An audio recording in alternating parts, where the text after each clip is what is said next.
No idea. No idea where she is. However, if you want her address, give us a minute. I'm just waiting for Hannah to finish, and then I'll be on. Right, so if you just want to go over and join Scott, I am logging out for the night, and I will be back midday tomorrow until 5. So I will catch you on this side of the screen tomorrow. Bye bye for now. Bye. Okay, so I'm on. Oh, just had 14 and lost them all. That's good. I'm here, just waiting for some people to come back. I'm not sure how many are watching. 3. Yay, I know I'm one of those 3. So I just wait for a few more to come over. Because Hannah's just literally finishing, or finished. So I haven't got a clue what I'm going to talk about today. I did my coin list that I promised I'd do. Hiya, Chris. I did that coin list that I promised I'd do the other day. So on Sunday. So if anyone does want that coin list again, I'm more than happily. Hiya, Lorna. I'll more than happily go through it again. I've got Katie's coin album with me today. So it's just circulated coins only, in case anybody wants to see any of those 50p's. And that's pretty much that. So, hi Andy. So I'll just wait for anybody to ask me in the comments, etc., because I really haven't got a clue what to talk about to start with. I'll just wait for the conversation to flow, to be honest, to start waffling at you. So we've currently got 4 people watching. That's pretty much you 3 that said hi and me. So I'm obviously more boring than Hannah. Hannah's not boring. That last 15 minutes was very, very entertaining. Made me giggle. It was really, really funny. You know, KFC on a mobile scooter. That'd be quite interesting. So, yeah. Okay, so, Chris, Lorna, what's it been like today? Has it been busy, quiet, lots of questions? I haven't really been able to watch much today. I've been at the hospital getting my lovely new device fitted. So, that should be all fun. Anything? Anyone? Anyone want to talk about anything in particular? This is great. 5 watching. Hello to those that just joined us. Hi Hannah. I was just saying the last 15 minutes of your stream was really, really funny. With mobility scooters and all kinds of things that were uncoin related and KFC. So, you know, I do like a KFC. I like a Zinger. Zinger Tower Burger is my favourite from KFC. The kids like the boneless banquets, etc. I believe, according to Chris, it's been pretty quiet so far today. So I'm hoping we'll get a few more joining us. We've only got literally 5 on the stream so far, now 6. So maybe people are coming across. It's Louise, she brings out the bad in you. Fair enough. I think she's quite funny as well, to be honest. I think both of you are in that. I was giggling. Even Sue was wondering what we said to make you laugh so much. So it's nice to end the stream on a bit of a funny one, and you know, at least you're having a bit of a giggle.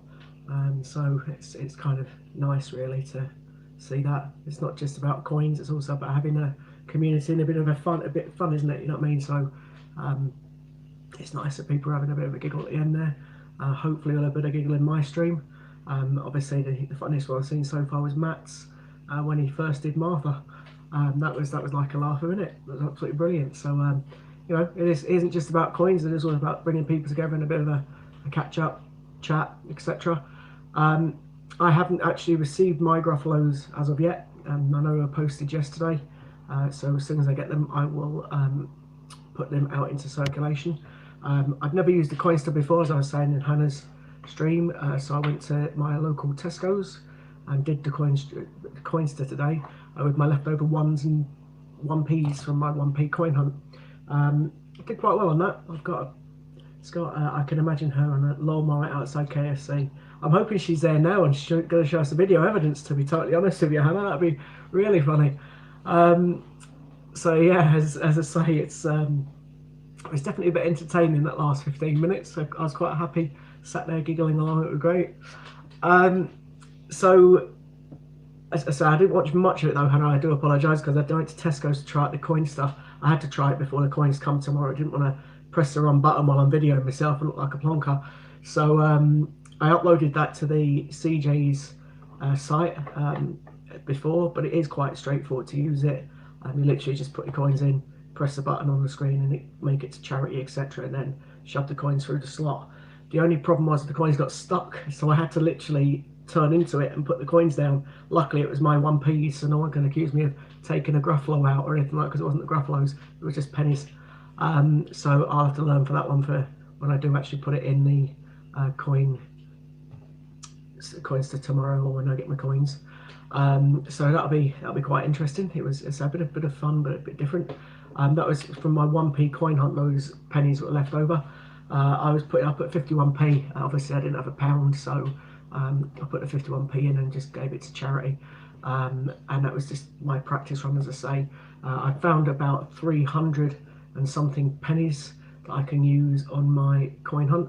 I still haven't done the 2p's yet. I've got a big massive, I can't even lift it, it's that heavy, big massive bag full of 2p's I need to sort through to get my copper ready for the first of the month. So that'll be quite interesting.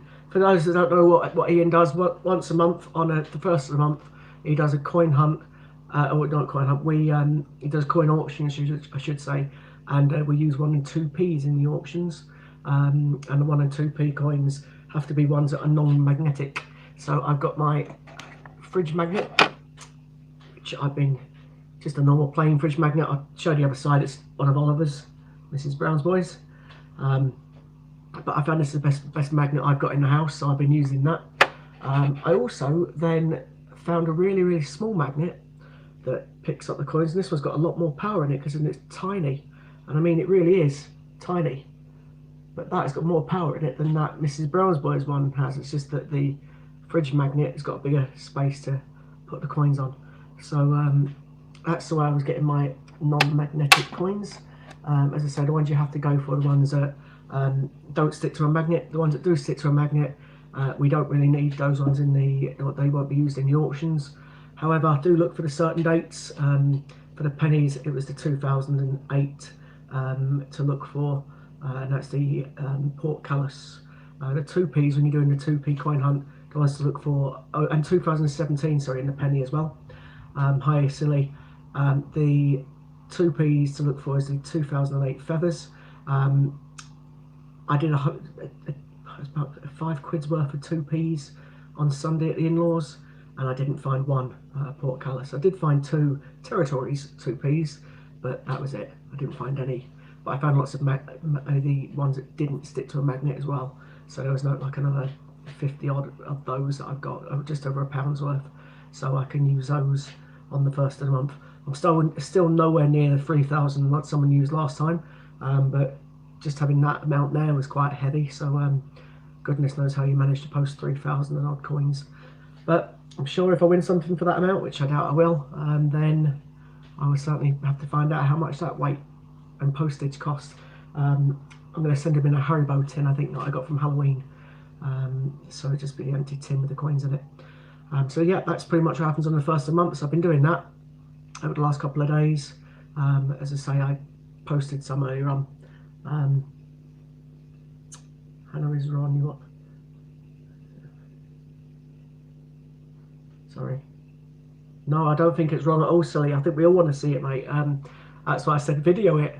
I think it would be absolutely hilarious if we were able to see the actual Louise going either on a lawnmower or a mobility scooter, etc., going to KFC drive-through. It's just a case of, will she be drunk or not? That's the question. We all want to see it, absolutely. Louise is very quiet, so I hope she's watching in the background, and possibly not. But if she's not, I'm sure Hannah will tell her next time she speaks to her that we're all talking about her and KFC, etc. GoPro front. yeah, that'd be quite funny. Someone chasing down the street trying to nick a bucket off her from KFC. That'd be quite interesting, wouldn't it? So yeah, definitely. Okay, so if anyone has got any questions, you know, what I always tend to try and get people to say to me is their favourite and worst coin. It's just so that if There is only available on Ian's website. If we do get the all clear at some point, which we are told, we do occasionally, is the auctions. If I can see those people that are watching, I know which kind of coins to go for. So it's definitely worth mentioning which coins you like and which coins you don't like. And obviously I can try and bear that in mind at the auctions or when the auctions come back. It's just something that gives people more chance to go for something they want to go for. Got to give her a helmet, absolutely. If she's on a well, I don't know, mobility scooters. Do you need a helmet for a mobility? They only go about 3-4 miles an hour. Quite possibly. Depends if she's intoxicated, as you put it before, or not. Definitely. Okay, so as I say, yeah, anybody has got any questions about coins, as we're probably all aware, I tend to just collect 50p's. I know I say it on every stream, I do apologise. I did give a rundown of the 50p's to go through, which ones to keep an eye out for, etc. In my last video, or last stream. I'm also in the process of sending that updated list to Ian, except for some reason it didn't work. It's because rather than I got myself a new laptop and it doesn't have a disk drive in it, which is a little bit annoying because the new laptops don't tend to have disk drives now. I don't know why. So what I did was download the free version of OpenOffice, which is like your Microsoft Excel, etc. And it doesn't seem to work, the file path from that. You're not a distraction at all, silly. It's absolutely fine, mate. It's not a problem at all. The whole point of having the chat in the background is that people have, it doesn't have to be, which is what we keep publicising to people. It doesn't have to be all about coins. The whole point of the coin chat is to have coins. However, it's also a place where people can just get together and have a bit of a chat. It's quite a nice place. There's some people out there, unfortunately, which Warren promotes quite a lot with his mind thing, with his more mint, where basically, it's seems very quiet on your stream. Yeah, there's only 8 people watching, Susie. So yeah, as I say, it's also a chance for people that may not have people to chat to, or indeed, people that find it hard to chat to people or don't have many friends to talk to, etc., about coins and other things, and they come in the stream. It gives them the opportunity to have a bit of adult conversation if they've got young kids, etc., if they're a single parent. So it's pretty much, it's designed for everything. As Ian says it, and we all say, it's a community, so it's nice just to get everybody involved. It can be as silly as you want. It can be about chats. It can be about anything you want. Thanks very much. I'm not sure how people do all these thumb things. I know how to put the thumbs on, but I'm on about how you put the actual thumbs in messages. I'm guessing it's emojis. I've never been good at that. I didn't like the film either, but it's one of the films where I actually left the film early, or stopped watching it early. I didn't think it was very good personally, but we are booked to see, well, I say we're booked to see, I'm not going, Frozen 2. It comes out on Katie's birthday, so I've booked 4 tickets for Katie, Sue, and 2 other people to go. I'm not sure if Ollie's going or if it's 2 of Katie's friends that'll be going to watch Frozen 2. I know a lot of people are excited about that. I believe there has been some coins in a different territory, or possibly even in America, where they've got the Frozen characters on the coins. It's a pity we don't do something like that in the UK. I know we've done obviously the rabbits and things, but it would be nice to have Frozen characters or some Disney characters on coins. I mean, the pantomime is the closest that we've kind of had notice from a Channel Island. So yeah, she will love it, Hannah. She's a bit big now to wear her dress that she got for the first Frozen film. But yeah, absolutely, she will definitely be loving it. Lots of people have been going on about what Frozen 2, etc. So it'd be quite nice for Katie to go and watch that. Absolutely. Bring a couple of her friends, or her brother and one of her friends on her birthday, and it is her actual birthday.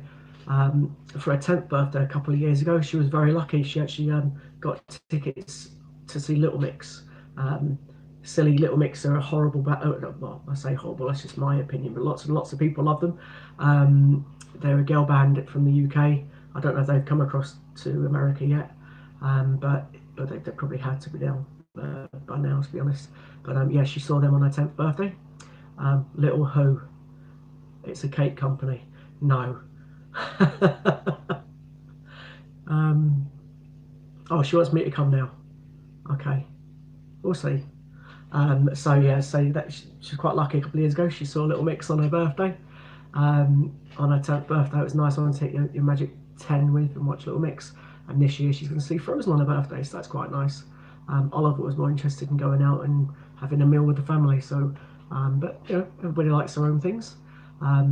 Didn't like the presents she wanted. They cost me an absolute fortune. A pair of trainers and some sort of silly coat. Pink. Why would you get a pink coat? Well, that's young girls for you, wanting pink, I suppose. I personally wouldn't want a pink coat. However, that's an idea. We could possibly get Warren a pink coat to wear around the mint if he gets cold, because it will be December. So maybe he needs a pink fluffy coat, Hannah. It's just an idea if that's something we can do. So I don't know. Katie wants you to come, Little Mix, with Fab. No, Little Mix, terrible soup, but I know Katie enjoyed it.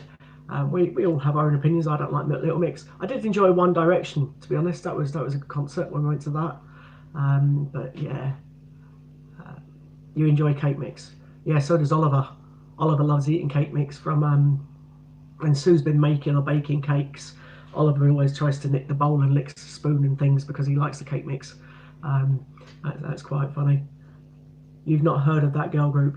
Yeah, silly. As I say, I don't think, to be honest with you, mate, I don't think age is anything to go by on that, because from what I've heard, there's lots of people that were there. One Direction concert, yeah, I thoroughly enjoyed it, to be honest. The 1D concert, I quite liked it. I like that guy, Liam, the one that had the thing with Cheryl Cole. Yeah, Liam is pretty cool. He's got a quality voice and really good singer. The others I'm not so overly bothered about. It was a 5-piece. Still Suzanne was in it when we saw them a number of years ago. Yeah, we know you love Robbie Williams, so lots of the American people across the pond all know about Robbie Williams. He lives there, doesn't he, now in LA? And his wife, I think, is American as well. So yeah, anyway, we're definitely diverse enough from coins here. We could go back to our chat about mobile scooters if you want, or KFC. That would be quite interesting. Apparently Robbie, okay, I don't really care, so congratulations if they are. Yeah, Liam, no, I didn't mean that thing. I said fling, not thing. Fair enough, it's probably my accent. Yeah, no, I can't remember his name. Liam Payne, that's it. Yeah, had the relationship with Cheryl Cole and a child. They didn't, obviously, they're not together any longer, are they? So just polish the Zinger Tower burger off. Yeah, I could quite happily have a wicked Zinger Tower now. I do like those. Hi Marie, hope you're okay this evening. So far we've just been waiting for people to join us. We're 14 minutes in. I think we've now got 14 watchers. Hi there, the best ever. So we pretty much have had a little bit of a coin chat. Well, to be honest, not really much of a coin chat. We've just been having a bit of a catch up. What's the lowest silver proof COA received? What's the lowest proof silver proof COA received? I don't know. For the snowman, that is. I honestly don't know too much about silver proofs, unfortunately. I've never really collected the silver ones. I just tend to go for the normal everyday 50p's, like those ones. They're the ones I tend to go for. This is Katie's book, not my one. I've got a different book with me today, but yeah, I don't do the silver proofs, I'm afraid, mate. I do apologise. How much is the Beatrice Potter collection worth, please? It depends on which Beatrice Potter you're talking about. If it's the normal everyday 50p's, the 2016 ones, the 2016 ones are a bit more harder to come by these days, and the 2018 ones are also quite low mintage. So they're worth quite a bit if you got some of them. Puddle Duck, for example, is anything between £12 and £15, and she was from 2016, and she was only 2.1 million in circulation. So if you're talking the Beatrice Potter coins, then anything from 2018, or three of them in particular, Mrs. Tittlemouse, Flopsy Bunny and Peter Rabbit 18, they were all lower mintage than than Jemima Puddle Duck was. So those ones are going to be worth quite a bit. So if you keep hold of those in the next couple of years, I'd imagine they'll be a similar kind of price to what Puddle Duck is, if not more. And then obviously Puddle Duck has kept her value just recently. So just those particular ones from 2018 and Puddle Duck are worth, you know, approximately £12–15 each. Some of the 16 ones, the anniversary coin, were worth £2 or £3. And then the old rabbit from 16. The only one that's not above face value from 16 is the hedgehog. She's not above that. That's TGBCH. She's still face value as far as I'm aware. So, but yes, there's definitely a few of those coins definitely worth keeping. The 2017 lot, to be totally honest with you though, there were so many of them put in circulation, they're not really going to be worth more than face value, unless of course you are very lucky to have the silver proofs and things, etc. So is it right that the duck is serving in price now? And it is sort of, yeah, it definitely is going, the duck is £12–15 definitely. If you've got a puddle duck, you are you know, on a winner basically if you've got a puddle duck in your change, and they are still out there. I come across one a couple of weeks ago, and the lady at the post office also gave me one a couple of weeks ago. So that is definitely a coin worth keeping, the puddle duck. But also I would certainly then keep the 2018 rabbit and also the Flopsy Bunny and Mrs. Tittlemouse, because they're all less mintage than what a duck is, so they're also going up in price now as well. So I would definitely keep your eye for all those 3 or 4 coins in particular. You've got 4 puddle duck, the best ever. That's absolutely brilliant. Keep them, unless you obviously need the money, in which case sell them. But definitely keep them. You know, they're definitely worth keeping. Your coin collection is not good, as only started this year. So right, Marie, would you believe I only started a couple of years ago? Literally just over, or even just under 2 years ago. I started doing the coin collection, but I was quite lucky. I started hunting through money from the bank, so £250 coin packs or whatever the bank will give me. Sometimes it was £500, sometimes it was only 30 or 40, and I was quite lucky with some of the finds that I got. So far I've managed, Ian got you off to a good start though, that's good. To be honest, I've got three full sets of the circulated. I had to buy a few of the coins though, because I've been lucky enough, touch wood, I hope I find another one, but I've only ever found 1 queue, and I had to buy the other 2. But then I also started getting other 50p's, the Olympic ones. I had 4 sets of Olympic coins. I've only got 3 now. I gave one to one of our CJs, so because I had a 4th one and I didn't need it, so I gave it away to one of our CJs because they didn't have the full set. So I did that, which was, you know, absolutely fine. More than happy it went to somebody that needed them. That's what I tend to do. For example, yesterday I found a 2018 1p piece, which Steve Fraser told me is probably worth about £15. I gave it to somebody earlier on today for a penny. So that's what I tend to do, to be honest. Sorry, let me just check. The best ever. You've got a full set of Olympic coins.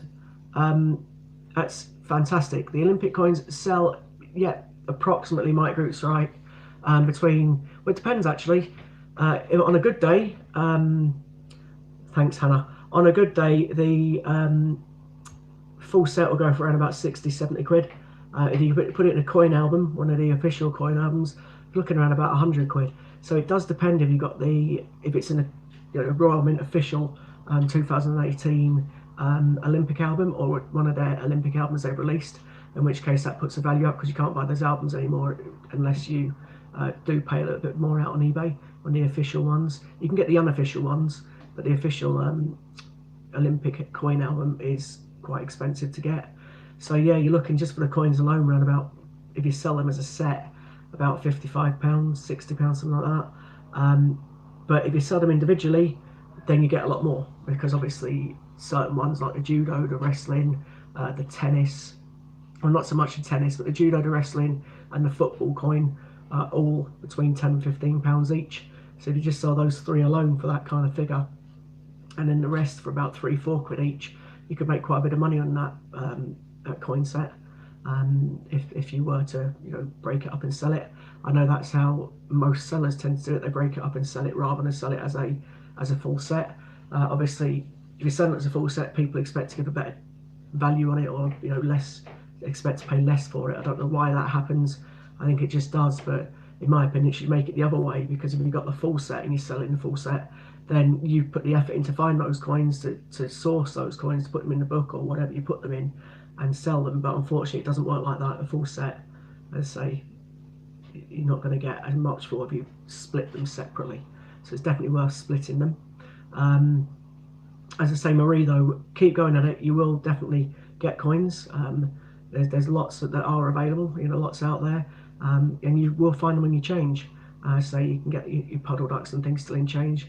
I was very lucky. I found a queue in change. Javid just literally found a queue a couple of days ago in change. So they still are out there. You will find them eventually, hopefully. If not, then the only way of getting it, unfortunately, is buying it from somebody if you want the queue. But other than that, just keep searching your change. It's all I always tell everyone to do. Just look at your change. Whatever 50p you get in change, look at it. Or you could be cheeky and say to the people when they're serving you, like in the pub, like I do, just say to them, have you got any funny 50p's? And they'll look through their change for me. And yep, there's one. That's how you can also get them. My friend Shell and myself do that constantly. We go in the pub and say, have you got any funny 50p's? In actual fact, the local pub we go in now look and keep them aside for us. And we come in, do you need this one? Do you need that one? Do you need? And that's the way that we tend to do it. I'm currently in the process of helping Shell complete her first coin book. She literally only needs Q and one NHS one. So eventually we'll find them for her, and then she'll be, happy. But it depends on, as I say, how much searching you do. But I now keep searching and look for the rare ones and put those aside, and then ever so often I will send them to Ian, or if other people I know need them, then I might send them one. I also sent somebody on the stream one the other day because she said she'd never had a Flopsy bunny, and I had 3 of them, so I sent her a Flopsy, and that's also was sent in the post. I won't say who that was to either, because that's not fair on that person. But yeah, if I have the coins that and people are on the group that I know that are on the group, and I chat to on the group, then if I've got them, I'll happily send them if they're my spares, and I don't need it, and my friend Shell doesn't need it. Paddington and St Paul's, it's just face value at the minute, mate, to be totally honest with you. It's worth keeping hold of though, because it's a 2019 coin at Paddington at St Paul's. So at the moment, no one knows the mintage figure. So until then, personally, if you get a Paddington St Paul's, I would just keep it until you know what the mintage figure's like. If it's anything like the ones were last year, there was only 5 million of them produced, and the coins around about the 5 million mark sell for more than face value on eBay. So at this point, because no one knows the mintage figure, I don't think you're going to get much more than 50p.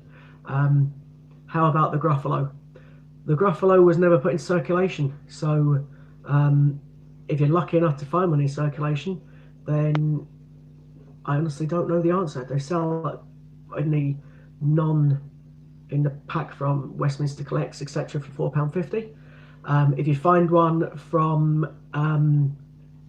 Ian, for example, that Ian's put in his change, then you possibly looking at more than that. You've got a Gruffalo. That's absolutely brilliant. So if you bought that or you found it in your change, then amazing. If you have found it in your change, your best ever. I'm not sure if you're UK based. Aren't you American based from memory, or are you in the UK? Because if you're in the UK and you found a Gruffalo, Ian put some out the other day. So if you have found a Gruffalo, you are UK. Cool. Okay. So if you are in the UK and you found a Gruffalo in your change, just check on the coin on the Gruffalo side, and you'll find that there's a T, a G, a B, C, or a H. And if it's got one of those letters on, then it's one that Ian's put out, because he did put 50 in circulation the other day. So yeah, definitely have a look if it's one of those. If it's not, then you've been very lucky to find a Gruffalo, because I say none of them were put in circulation. They weren't intended for circulations.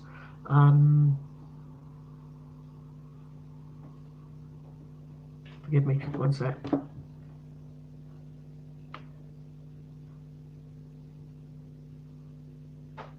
Okay.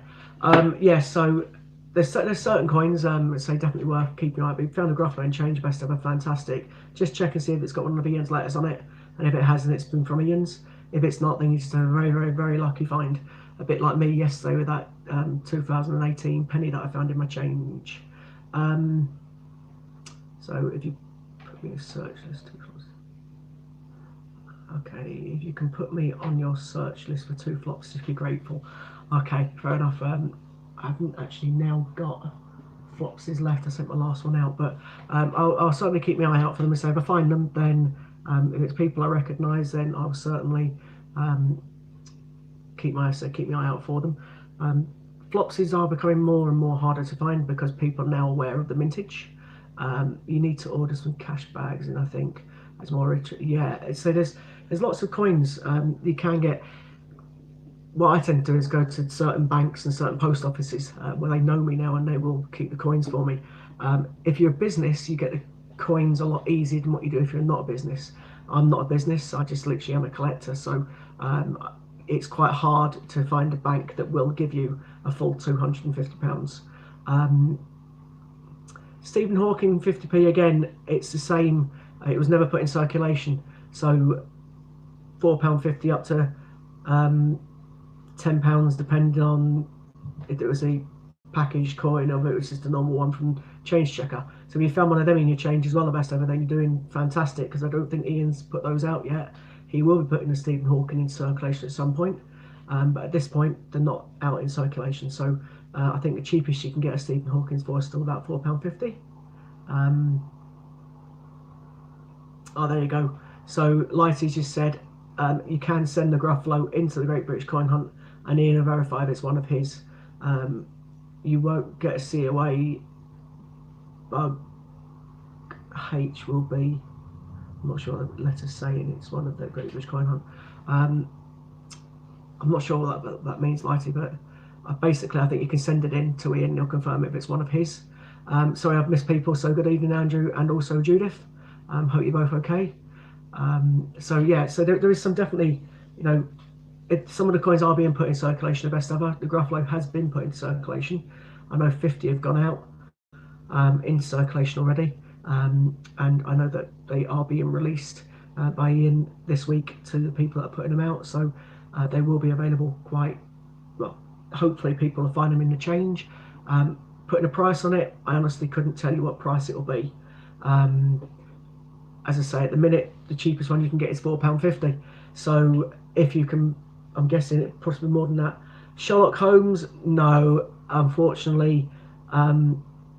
Sherlock Holmes itself, you're looking at 50p because it's been widely put into circulation. We don't know how many mintages yet because it's this year. However, all right, cool. Sorry, Lighty. So the best ever. So if you send that Gruffalo into Ian, he'll confirm that it is one of his, and then you will get a letter saying it is one from the Great British Coin Hunt if it is one of those. Paddington Tower, again, it's one that's this year, so the mintage isn't out yet. Both for the Sherlock and the London Tower. The Paddington Tower, to be honest, will probably, again, if it was anything like this year, it'll be about 5 million. I'm just guessing, I don't know, if it's anything like this year. The Sherlock Holmes, though, there's been a load of those put in circulation. I've actually found a £250 bag of them and cashed them back in. So the Sherlock Holmes out there. However, though, there was a Sherlock Holmes released by the Royal Mint, which is exactly the same coin, but the reason that people pay more for it is because it was a strike your own coin. So people tend to pay for the strike your own packaging for the Sherlock Holmes. So if you've got a Sherlock Holmes strike your own with the packaging, you'll pay a bit more for that, or people will pay a bit more for that.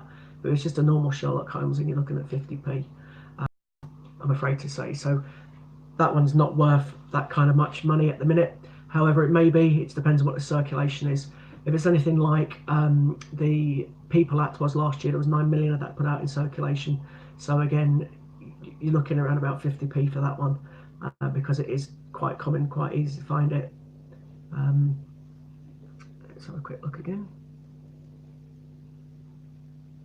Yeah, thanks, Hannah. Paddington at Palace. There was 5 million loads released last year, 5 point something million, and the same with the other Paddington. So it depends. Obviously, anything you list on eBay, you're looking at a pound minimum. But it depends how desperate people are to buy it. You may sell one for a bit more than that. At the moment, it's worth keeping hold of them for a couple of years and see what the value's like in a couple of years' time when people have been collecting the Paddingtons. It's a bit like the Puddle Duck. There was 2.1 million of those out there. There was 5 million Squirrel Nutkin. Squirrel Nutkin is now worth about £3. So that was from 2016. So keep hold of the Paddingtons for a couple of years, around about that 5 million mintage. Then you're looking around about £3-4 in my prediction in a couple of years' time. So if you've got the money to keep hold of it, just definitely keep hold of it. If not, then say the minimum you can sell something for is 99p on eBay, so at least you'll get £1 back for it. Or you could just do what a lot of the collectors do, and if you get them, just pass them to one of your friends that they haven't got one for 50p, or so forth. That's your choice, really. I couldn't tell you or advise you what to do on those. But yeah, the duck and things that you've got already, definitely keep the Puddle Duck. Worth quite a bit of money. Paddy at St Paul bag 99. You can. All right, okay. So I think Light is just saying that Ian is selling the Paddington at St Paul's in a sealed bag for £19.95 on the Great British Coin Hunt. You can use points and vouchers to buy them. So that's, I didn't realise they were in there. So Ian must have had a delivery of some sealed bags of Paddington at St Paul's. So he's got some available to be bought. Go to the bank and get 500 or 600 worth 50p. Yeah, if you can manage to get them, best ever, absolutely. As I say, on certain days your bank, well, you'll if you get to talk to the bank staff, or people that work at the bank, they'll tell you the certain days when they send their coins in. What you find a lot of banks tend to do is get their coins paid into them and then just keep them. A lot of banks actually don't store the money on them, or you have to order coins from your bank. However, there's certain branches where the money gets paid into, and if you go on certain days, if they haven't sent the order off, like the day before the order goes, then you can quite potentially get £500 or £600 worth. The most I've ever had is about 560 in one day from them. So it can happen, but it's more tends to be businesses that can get the coins, but they do pay for that service, which is a bit more worrying as it may be. Okay, Warren, please get some sleep. Brain will be ready. Okay. Warren, have you been up all day again? Just out of curiosity. Or all night? Mind you saying that, the gents from America have probably been up all night and quite a while. Hiya, Disney and Chris. So yeah, there's also, please bear in mind, Ian's still got raffle tickets available. So have a look at his website, and obviously looks at the raffle tickets that people want to try and enter or win. Scott, Ian has £500 in sealed bags, St Paul's from a search, so selling them off. Okay, that's cool. So like just confirmed again, Ian's got over £500 worth in sealed bags of St Paul's. So he's selling each bag at £19.95. If anybody does want to buy one of those bags of St Paul's at £19.95, then they're available on Ian's website. The St Paul's are obviously the new ones. Not a problem. Take care, Hannah. Thanks very much, and thank you very much for the last 15 minutes of your stream. It was absolutely brilliant. I'm still picturing Louise going around either on a scooter or a lawnmower to KFC and getting me some food. Be great. Or getting on. Anyways, we might have to get her to do that when we go to the Royal Mint. Get her to drive on something ridiculous and get some food for everybody. It's just another idea I'm putting out there. So brilliant. Take care and see you in a bit. Right, off to get some sleep as well. Not a problem. See you in a bit, Lighty. Take care, and don't blame you having some sleep. I don't know how much sleep you've had in the last couple of days, so definitely go for it. Take care. So I can see Chris is still on and he's putting raffles and things up. Thanks very much, Chris. As I keep saying, what would we do about you lovely mods? So it's pretty cool. And also Ciliaz is also on. Ciliaz, how long have you been on? How long have you been How long have you been streaming for? I know you were on last night. I saw a stream you were doing, or bits of it. So, wow. I don't know how you'll do it, to be honest. You're keeping yourselves up all those hours. I'd be half asleep at my desk at work, and my boss would not be happy. I don't know how you do it. So, anyway, so if anyone has got any more questions, please feel free to fire away. If you'd like me to show any of my my daughters, because they're not my own, I've got Katie's book with me today, not mine, then let me know. Yesterday morning you took a 4-hour nap after breakfast. Wow. Okay. I'd be absolutely ghost if it was me. Disney, you've been to parents' evening tonight. Your son got an excellent report. One proud mum. Absolutely brilliant. I should have been at a school play tonight. I wasn't supposed to be starting until 10 o'clock tonight, and someone was going to be covering for me for 2 hours. Unfortunately, Katie, who was supposed to be in the school play, is unwell, so she didn't go to school. So I've managed to not have to go to the school play. Yay. Shouldn't really say that's a bit mean. Didn't get to go to school play. Boo. And we managed to sell the tickets as well. So it was all right. It's a pity Katie wasn't in it, but I'm kind of glad I didn't have to sit there for 2 hours in an uncomfortable chair watching a play that I really didn't want to watch. You just go to support your children, so But yeah, I'm here back on time tonight because I didn't have to go. So that was kind of nice in that respect. But I'm glad that your son's got a school report. It's brilliant. He's 6, isn't he, your little lad? So absolutely brilliant. My two, they keep getting, because they're in high school, they get things like house points and merits and things. Both of them got a merit a couple of weeks ago, so that's quite good. It is about a shame about the school play, but I'm quite happy, to be honest. As I don't like sitting there, and depends what the play's about. I don't even know what the play's about. I didn't ask her, to be honest. But yeah, so I should have been on till 10, but unfortunately she's been poorly today. Ollie was poorly last week, and Katie's been poorly today, so hopefully she'll make a speedy recovery. But I don't know. We all know what kids are like. Yeah, she just had a bit of I think it was a migraine, to be honest. But she was complaining she had tummy ache and felt sick and a bad head. So I'm certain it was a migraine. She suffers from them, so we think and hopefully she'll be back in tomorrow. Just unfortunate it was the day of the play, or maybe she planned it. I don't know, but she was definitely ill. She wasn't putting it on. It's the first thing I looked at, to be honest with you. Whether they're putting it on or not, you know what kids are like. But yeah, no, it's like Ollie last week. He had the flu. He was in bed, kept going past the screen every now and again to get a drink or something, but he didn't want to move last week. Poor lad. But he's in now, happy as Larry, back in school. Well, I don't think anyone's ever happy to be back in school, but what can I say? Yes, Silly, what time is it for you in America? How far behind us are you? I think when Hannah was on, you was about 12 something. So you're about 6 hours behind, 7 hours behind? Just interesting. Just interested to know, so what would be, how far, what the time gap is from where we are now. It is nice, obviously. I don't know many people are aware. 7 hours difference. Cool. I thought it was around about that, 6 or 7 hours. That's pretty good. So it's 1:40 p.m. there, yeah, and it's obviously 8:40 here. For those that don't know, yesterday we went 24 hours. I think we've done it a couple of times now. So we have been obviously working 5 hours, now we've got 12 hours for a couple of weeks, and now we're going for hopefully going to be 24 hours. So we've got the gents from across the pond in America that have joined us. I watched their first stream, or a couple of hours of their first stream, and I had to go to bed because I was shattered. Warren watched most of it.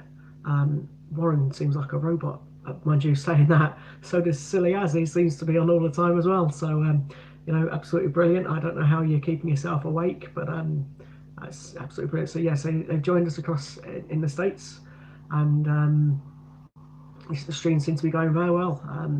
The funny thing is, it's a bit different on the American channels.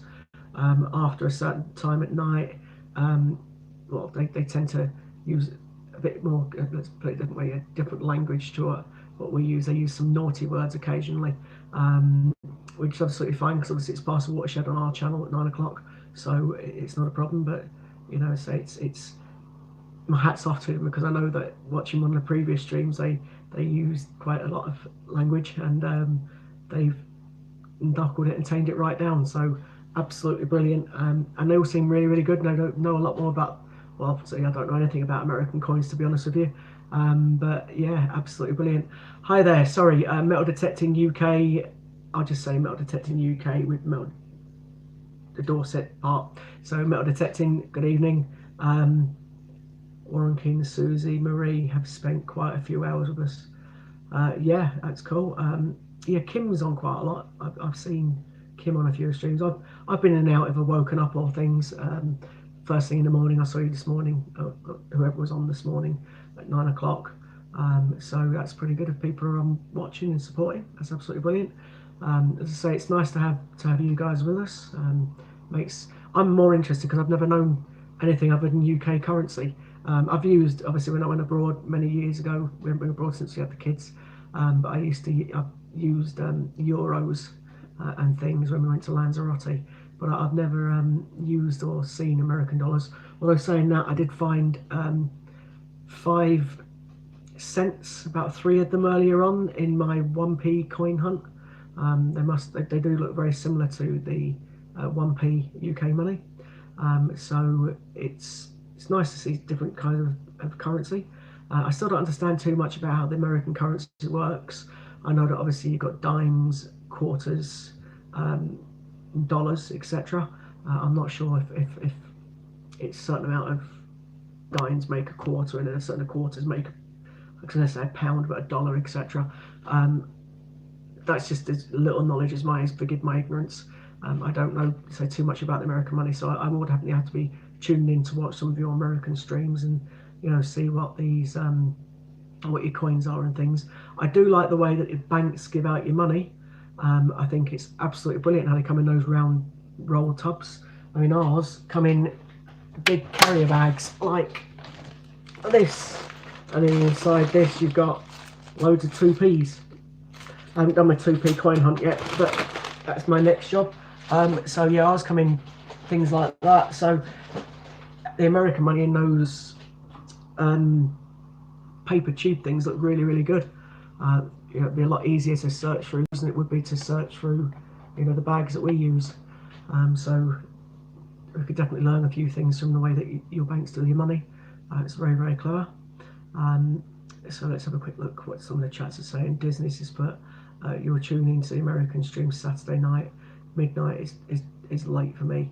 Yeah, I get that. I think John Gamble's doing one as well, isn't he, on the 23rd, which is all about American coins, American currency. So definitely worth watching that one on that Saturday. And you're saying 100 cents is very similar to a dollar. Right, okay, so it is like pence and pound then. Yeah, you want to learn as much as possible about our currency over the water till May. It's kind of hard to roof in 20 inches of snow. Absolutely. I didn't realise you were a roofer, so yeah, it definitely would be. I didn't realise you had 20 inches of snow. I know it was about 7 or 8 yesterday. We would have been at a standstill at about 2 inches, so let alone 20 inches. How on earth are you still carrying on over there at 20 inches of snow? Wow. That's definitely different. So Siliaz, if you do have any questions about the English currency, fire away. I'll more than happily help. We obviously sorry for the guys in the UK, but obviously we have your penny, a 2p, a 5p, 10p, 20p, 50p, and then a pound. Obviously there's 100 pennies that make a pound, and then obviously you have a £2 coin. You do get £5 coins, except for they don't tend to be in circulation. You get £5 notes, £10 notes, £20 notes, and £50 notes. The £5 and £10 notes are they're horrible design. They're made of like a plastic type material, and the other notes are still made of paper. However, they will be changing the 20 soon to also be made of that polymer. It's horrible. I say it's horrible because if you ever do have like a big pile of £10 notes, for example, and you're trying to count them, they kind of stick together. It's horrible. I don't like it.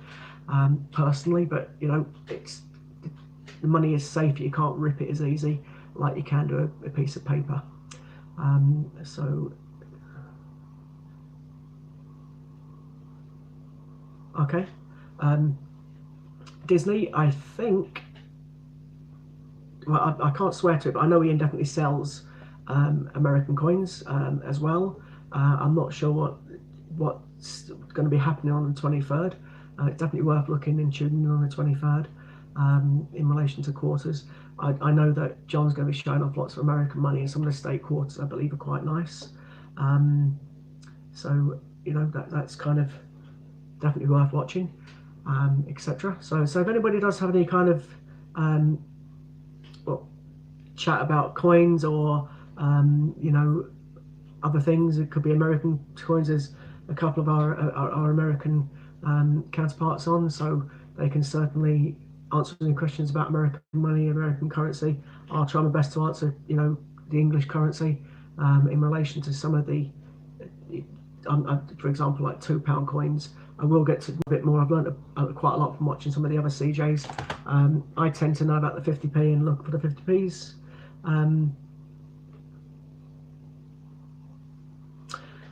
I don't know.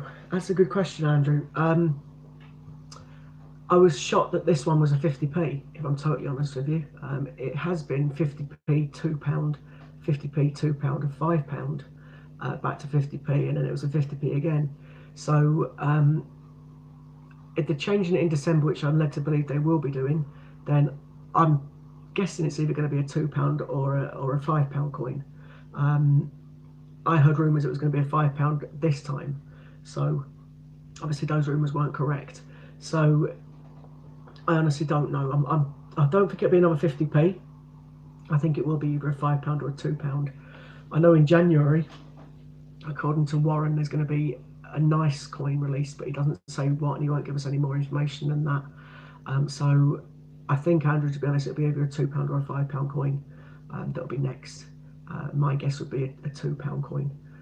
I doubt very much it'll be a third 50p in a row. So I'm surprised I've done two 50p's in a row now. So unless it is because it's 50 years of 50p and people wanted the Wallace and Gromit, because it's currently Wallace and Gromit, and the one before that was the 50 or 50p coin. I think all the strike coins are worth getting, yes. Sherlock Holmes, for example, the Sherlock Holmes 50p is still face value, but if you've got one with a strike cone packaging, they go for between 25 and 35 quid. So yes, the strike cones definitely are worth more money to get, absolutely. If you go to the mint, it's definitely worth getting one. They're only about 6 or 7 quid. I think it was £6.90. So absolutely, strike cone coins are definitely worth getting if you go to the mint. You could probably, if you sell it, you could probably cover the ticket and the strike cone coin by selling it on eBay. Because I say, even the Sherlock Holmes one, there's lots of them in circulation are going between 25 and 35 quid. So it's definitely worth doing. The Wallace and Gromit, I'm led to believe that's going for around about 30 or £40. So definitely, you know, get your strike cone coin when you go to the mint. Definitely. Yeah, I said that Disney. Warren did say it's going to be, he can't tell us, but it's going to be a strike hero in January. He hopes it's a good one. He thinks it's a good one. He's pretty certain it's going to be a good one, but he won't tell us what it is.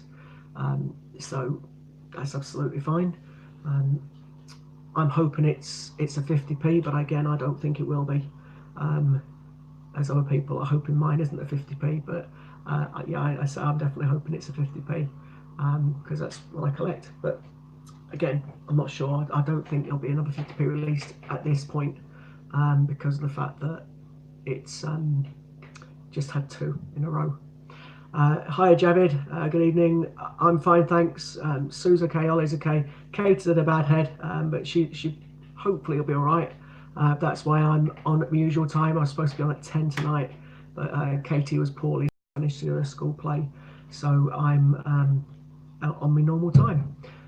So yeah, but thanks very much. I'm hoping yourself's okay, and obviously all yours, etc.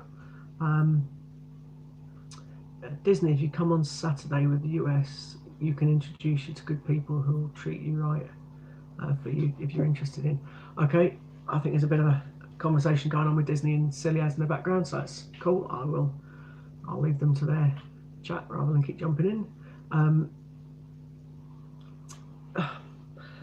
To be honest, no, I don't think it'll be the snowman. And the reason I say that is because he's already been put out in circulation. So I personally don't think it'll be another 50p. Wallace and Gromit went into the Strike Your Own literally when he was released. So I don't think it's going to be the snowman, unfortunately, Andrew. I wish it was. It'd be very nice if it was. But I don't think the snowman will be a Strike Your Own, no. Obviously, I don't work at the Mint, and the Mint have their own, thoughts and what coins they want to put out. But yeah, I don't think it'll be a third 50p in a row. I think it'll probably upset people if it is, because of the fact that people do like £2 coins and it's £5 coins. So I don't think it'll be another 50p. So I doubt very much it'll be a snowman. It'd be nice if it is, because I'll be more than happy. Because I like the 50p, so I'll be getting one of those if it was. But I really don't think it will be.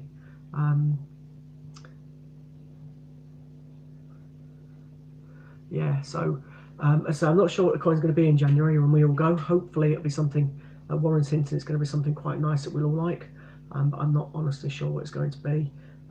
December, again, I honestly don't know, Andrew. I'm hoping for people who want £2 coins as a £2 coin, but could be a £5 coin. So I just doubt it'll be a 50p. It'd be nice if it was a snowman. They change it every 3 months, from what I'm led to believe. So they've just literally changed it to Wallace and Gromit. So that's obviously November, December, January, and it's changed again in January. I think it was supposed to change in October, but it didn't. So yeah, I think the next one will be changed in January. So I don't think it's going to be another one changed in December. It may be, I don't know. But you can actually check on their website, and the Royal website, it tells you when they change and update their Strike Your Owns. But they won't tell you what the coin is. They tell you when they're changing it, and I think the next one is January.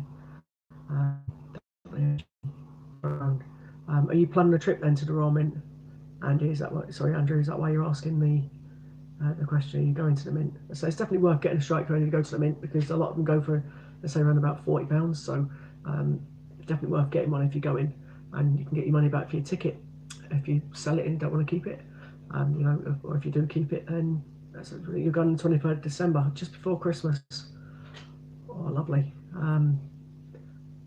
I hope you have a lovely trip. It's great going around the Mint. If you've never been, it's really, really interesting. I tell you how many coins in a year. It's around about 5 billion, because I don't mean million, billion, 5 billion coins. And they do it for lots of countries, not just the UK. You can use a video camera in bits of it. You can't around the tour itself. It's absolutely lovely. The one thing I wanted to see when I went to the Mint was the gold coin queue guard, and it's there. Goodness knows how much that coin's worth. The normal ones, worth around about £100 and odd. I think a gold proof worth at least £2,000. So yeah, that was very nice to see the queue gardens. So listen to you, Scott. You've ordered your Snowman 2019 this time, and Wallace and Gromit 2019, and Gruffalo and the Mouse 2019. Yeah, absolutely. They're not going to be in circulation, so if anything, like the last Snowman was to go by, I think they will certainly, definitely go up in value. And to be honest, there's no certainty about it. They will go up in value. Once people are sold out of them, become more desirable, don't they? So the value goes up. You can see how much people are selling last year's Snowman for. So this year's Snowman is definitely going to go up in value. It's going to be a coin that's not released. So yeah, all of those Stephen Hawkins, those kind of coins, because they're not going to be released eventually, they will sell out. £4.50 each is a bargain. Hi there, Kim. Yeah, so definitely those coins, yeah, let's say, will go up in value at some point. It has to know when. We're not sure. It depends how quickly they sell out of them. Places like the Royal Mint, Change Checker, etc. If they sell out of them, then it makes the coin more desirable, doesn't it? Disney, I tell you, I'm absolutely shattered. Sue ended up helping me. I've only done the pennies, and it was the the penny's such a small coin. I've been using my magnifying glass, and it's got a special little bit on the end of it. So there's my normal magnifying glass, but you can see here there's like a little zoom in bit, and that is where you can read the numbers on it. And yeah, it was so awkward looking at the date on those pennies, especially when they're older and they're dirty. So yeah, it was all right. I've done my 1p's. I've just got my 2p's to go. I found 300 and something unmagnetic. I found a few 2017s. I was very, very lucky. I found a 2018 penny, which Steve Fraser confirmed someone's obviously busted out of their change. And then I found a few of the 2008 portcullises. So I've got all of those put in a box ready to do my bidding for in the first of the month, but I've got the 2p's to go through now. So I don't know, it took me forever. They were so tiny. I'm glad the 2p's are a lot bigger. So Disney, keep your fingers crossed I'll find some more and I can go in and do a bit of battle with Chris, I think it was. I had so many last month. You never know. So Andrew's saying he's going to try and get as many 10p's as he can. Absolutely. So basically, you can, like you did when we all went. Yeah, absolutely. Bearing in mind though, when you do get the 10p's, obviously we were doing it with postcards, as you know, you get 5 in your change. The shop also sell 10p's or give you 10p's back in your change. I'm also led to believe the shop at the canteen have the latest coins, the 50p's that are being put in circulation. I know the snowman's not being put in circulation, but you never know, they might be able to get a snowman. You can always ask the question.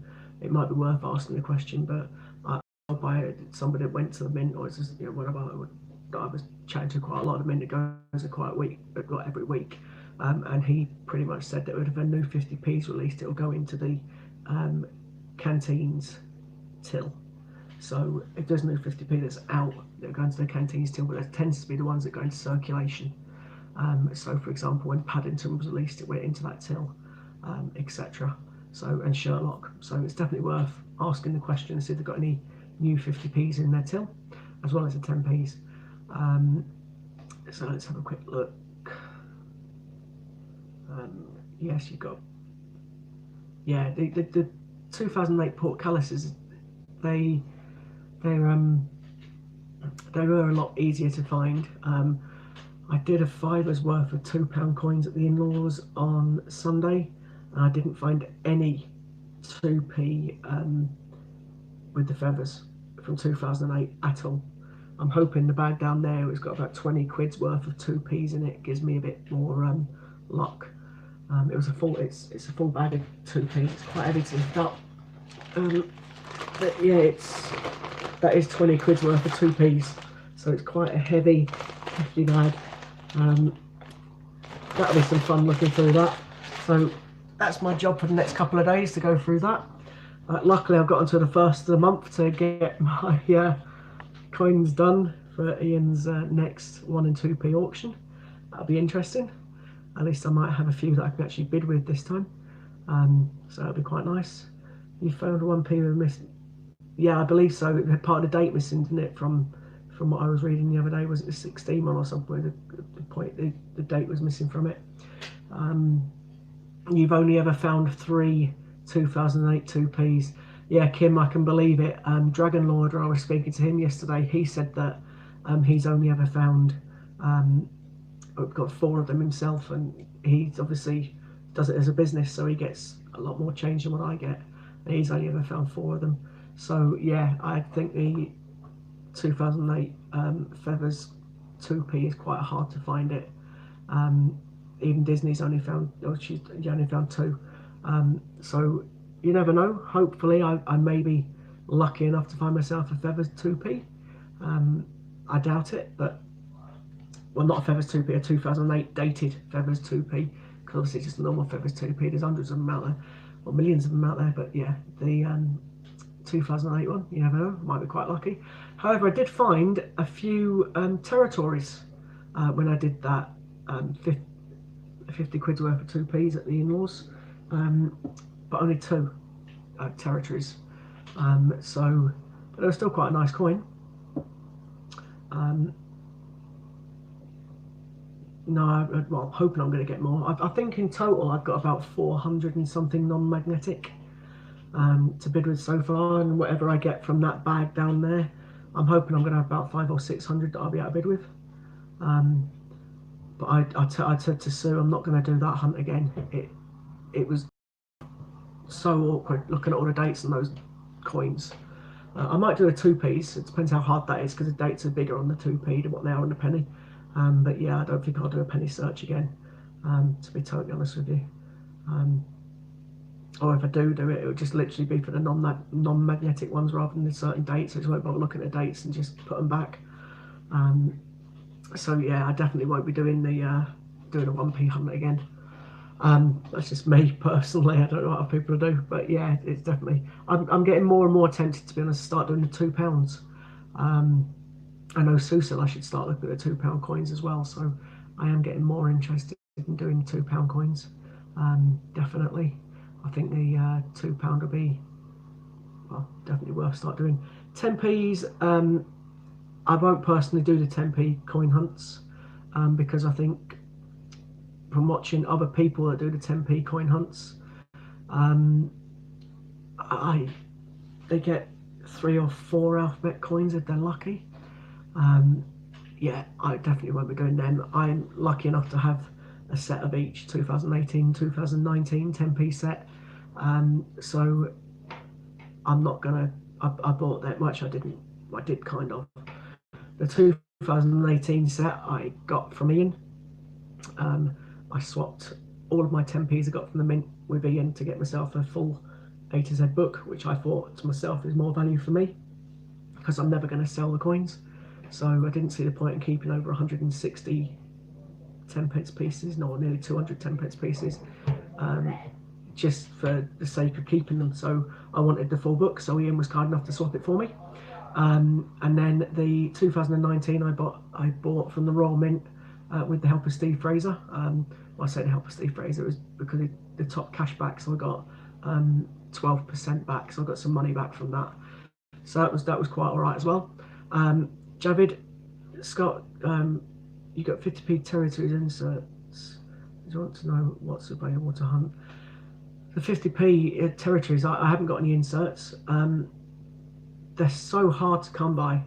I think I do say an average around about 250 to 500 pounds in 50p's most weeks, and I've only ever come across about 6 or 7 territories coins. I've got an Isle of Man TT bike.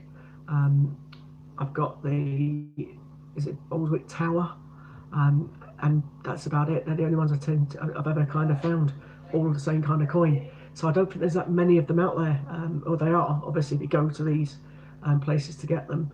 But I very rarely come across them in change. I've been very unlucky when it comes to the territories. I found a couple of territories in the 2p's, but not in the 50p's. I come across them very, very seldomly. I thought I had one in Katie's book, but I haven't. So, Javid, the honest answer to your question, I don't know. If you want inserts for or which best territories coins to look for, Steve Fraser's the guy. He does lots of the territories coins. He likes the Isle of Man, etc.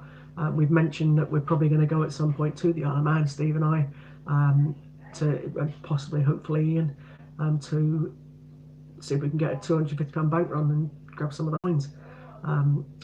Because obviously they're quite rare and quite hard to get hold of in the UK. So hopefully, yeah. As I say, there's the territories coins. There seems to be a lot. Like we've got the Britannia, and they've got different dates where there's low mintage. But we have to bear in mind the fact that obviously, for example, the Isle of Man is only a small island. So although it's a low mintage, the chance of you still finding it change is quite high because unless there's every person on the island is a coin collector, you're not going to get. It won't be as hard to find them. So I'm hoping. So when we do go and watch a TT and get a coin run, we can find some of those nice, hard to find dates as it may be. So yeah, you never know. It'd be quite interesting to do that. Kim, you've got 4 sets of 10p's. You bought mine. The scars to find in change. Yeah, they are scarce to find in change. The alphabets. Yeah, they are scarce, definitely. So I got 1 set was swapped with Ian, and the other one I bought. So, but they're not actually for me. They're for Katie. So she's got the alphabet 10p's. I'm hoping they changed the design of them this year because it's been the same design for the last 2 years. And I know that Christopher collects, unfortunately, let it slip, or he may have let it slip. They're going to be doing it for 5 years. So I'm hoping they do change the design on it. Because if it's the same coin for 5 years running, it's going to be quite, well, I'm hoping it'll be different. And hopefully I'll put them into a lot more in circulation than I have done this time. So Disney's just said the best coin that she's found in a 1p hunt was a 1979 Guernsey coin with 3 lions on the back instead of a queen's head. Interesting. Isle of Man isn't where they have the superbike races. Yeah, it's the TT. Yeah, so what Steve and I said we are going to do, silly, is we're going to go possibly and watch a TT when it's on, and also do a bank run and get 250 or 500 quid's worth of 50p's and hunt through them and see if we can get any nice. He'll be looking for the nice dates. I'll just be looking for the nice pictures to put into my own little collection. But yeah, he'll be looking for certain dates he knows are rare. So Steve knows a lot more about the Isle of Man and etc. coins. So we're talking about that. We need to obviously arrange that definitely, but it will be quite good. No, just a bank run, Chris. You should come with us if we go. It'll be quite fun. Because of the fact that you can also then try and find yourself some coins for your business, as it may be. Yeah, I hope so, Kim. Definitely. Changing the designs. I mean, the only thing is though, what else could you use? Obviously, well, I suppose you could use people's names possibly, or well, if you did use people's names, that'd be quite nice, wouldn't it? Because that'd make the coin even more desirable. If you had like A for Andrew, etc. Lots of people with Andrew would want that, but then again, it might make it the other way where people that don't want their name isn't Andrew, for example, is Anthony, that won't want the coin because it's not their name. So I don't know. Someone said the other day that you could do famous places in the UK. So, for example, Stonehenge, etc. That would be quite nice if they do that. Who knows? But I would hope that they do change the coin if it is the same one for 5 years, or they just increase the amount they put out there, because for the people like ourselves that have got the set, or 1 set of each, or in your case 2 sets of each, then if there's different designs, or if they put more of them out there, it gives everybody else a chance to find them in their change, rather than hunting through £100 worth of 10p's and only getting 2 or 3 if you're very lucky. Oh, do you, Chris? Okay, cool. I didn't realise that. That's very handy. Yes, I see. Steve and I were chatting about it. We'll probably discuss it a bit more when we go to the mint in January. But yeah, we're definitely looking, or we're definitely talking about that at some point. Just do a bank run. So I'll just be looking for the nice pictures on the coins. Steve's going to be looking for dates, etc. Yeah, that's a good point, Andrew. Sorry. Do something with the £1 coins. Yeah, they could do, because they are very similar to the £2 coins, aren't they? Just a bit smaller design. So yeah, they could potentially. It would be nice if they did do something with the £1 coins. And they're not as, I suppose, as expensive as collecting all the £2 coins. Sorry, I just heard noise behind me. It was my cat, obviously, just coming in. She's climbing the cat scratch post. So yeah, £1 coins would be quite nice. I've obviously heard the rumours or the things that Warren was talking about, the new 50p's and £2 that are coming out. For example, the James Bond 50p sounds really nice, with a car and the 007 on it. I'm thinking it's going to be the Aston Martin from the original one, but that's the only one I can think of, unless of course you use some of the newer ones. But I think that'd be quite a nice coin, a 50p James Bond when it comes out. Not so overly fussed on the dinosaurs, but again, because I collect my 50p's, I'll still get them. I'm just hoping they put a load of them into circulation rather than keeping them back and not, or unreleasing them, as it may be. That's what I'm hoping for, but we don't know. Obviously, only the mint know that. and what they're going to release next and what they're not going to release, etc.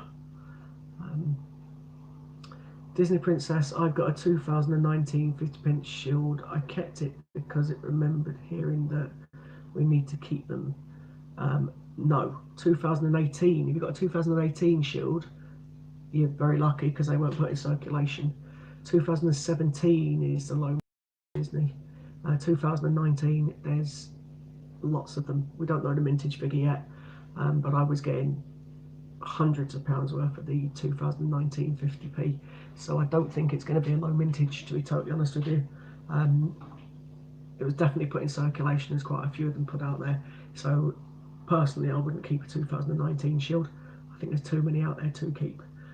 2017 100% keep that because only 1.8 million of them, but the 2019 personally I wouldn't keep that, no. If you're lucky enough to find a 2018 one, then you've got 50 quid in your pocket, because they're worth quite a bit on eBay. But yeah, 19, no, I wouldn't keep that, to be totally honest with you. As you do lots of coin hunts, you'll see lots of the 2019. There was one particular one because the post office, I don't know if people know this, but your bank tend to get you change, and they're change from they've been cashed in.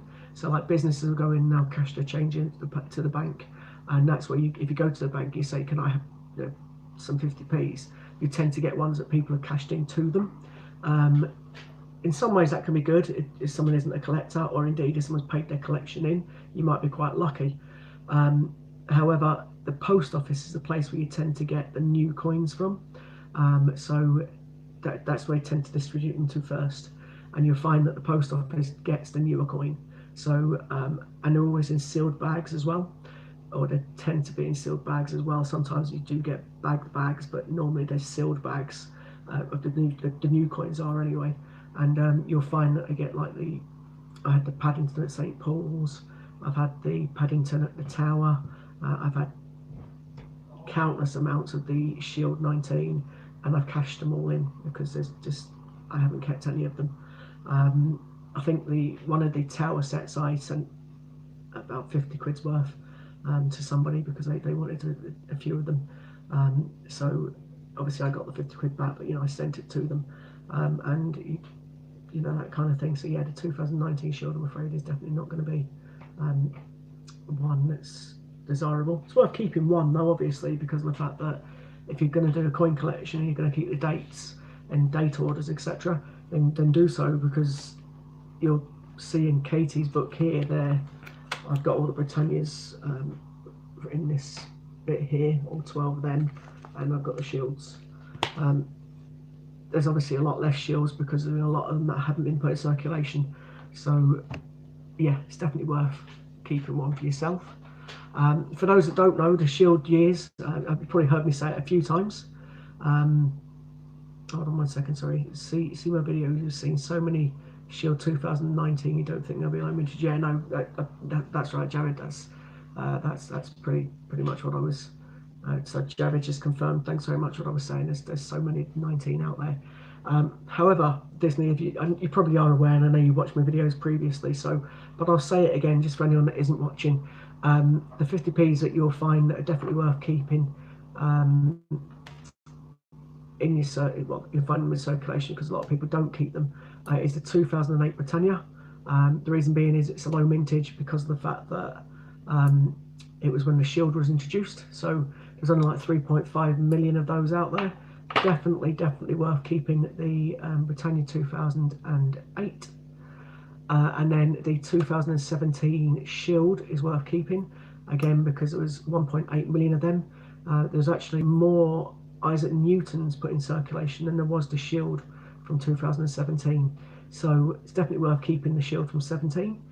After you got your Shield from those years, another one to keep an eye out for is quite potentially the years 2002 and 2003. There was quite a few million of those put in circulation, but less. I tend to come across them less than I come across the others. In 2007 as well, the Britannia, their Britannia coins, have come across less of those than the other Britannias. So that's 2, 3, and 7. You can potentially keep your eye out for those as well. However, there is quite a few million in circulation. It's just that I come across less of those. And then the other coins, as we all know, is the not intended for circulation, so the NIFCs. So you're looking for years 2009, 10, 11, 16 and 18. If you find any of them, they're worth about 50 quid each. So it's definitely worth keeping your eye out for them. Check your change in your pockets, check your change in when you're doing your bank runs, because those particular years, if you find them, they're worth about 50 quid each on eBay. Definitely worth keeping your eye out for those. So I'll repeat them again just in case people didn't catch it. 9, 10, 11, 16 and 18. Yes, I will be Disney. I'm not sure what I'll be bidding on, but I will be at some point, yes. Sorry, Disney's just asked a question, will I be bidding on the 1 and 2p auction? Yes, I definitely will be. I know it's the first of the month again, so I don't even know if I'm going to be streaming that day, so I may be doing some of the live, in which case I won't be auctioning when I'm doing my own. But if I'm not, then yes, I probably will be doing some of the auctions and trying to win things. I know there's people out there with absolutely buckets full of them. But yeah, there's coins that I want, but it won't be any the RAF ones, Disney, don't worry. I won't be going for the £2 coins. If I go for anything, it'll be some kind of 50p or something. But yeah, so I hope you do get those auctions. That'd be quite nice. You only have the lightning. Yeah, I'd say I haven't got any of the £2 coins. Although even Sue's talking about me getting decided to collect the £2, so you never know. I might be telling the porky there, and I might start bidding on them if I get the green light to start getting the £2 coins. I don't think I will though, to be totally honest. I think it's too many to collect. And I know what I'm like. I want the upside down, the right way around, the other way around. Yes, sorry, silly as. Yeah, Royal Air Force. That's right. There's a few on our £2 coins that have been released. I might be able to get a picture of one up actually for you. Give me a second. I don't know how good my phone shows on the screen, but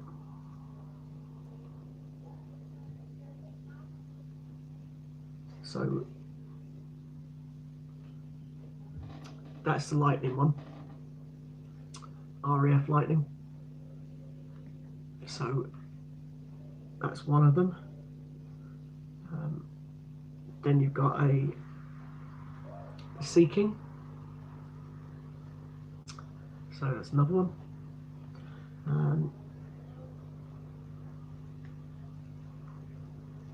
So as I said, that's the kind of ones that they are. Let's have a quick look. Disney Princess, thank you. Out loud, I'm not sure what it's about.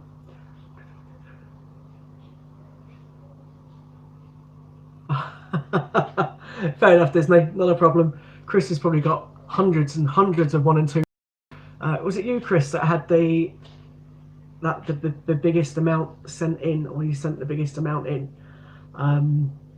Probably was, to be honest, from memory.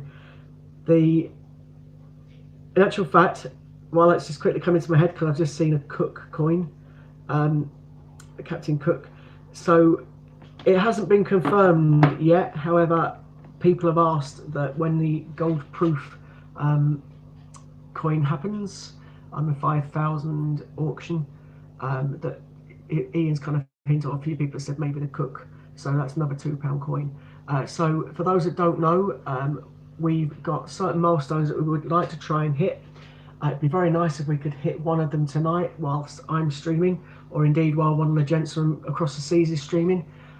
We need, if we get to 4,000 subscribers, there'll be some sort of giveaway. I'm not sure what it is. I can't remember. Someone did say what it was, but I've forgotten what it is. Chris might remember, but I can't remember off the top of my head. The ones that I'm obviously really, one I'm looking forward to and one I'm not so looking forward to. The 5k giveaway when we get to 5,000 subscribers.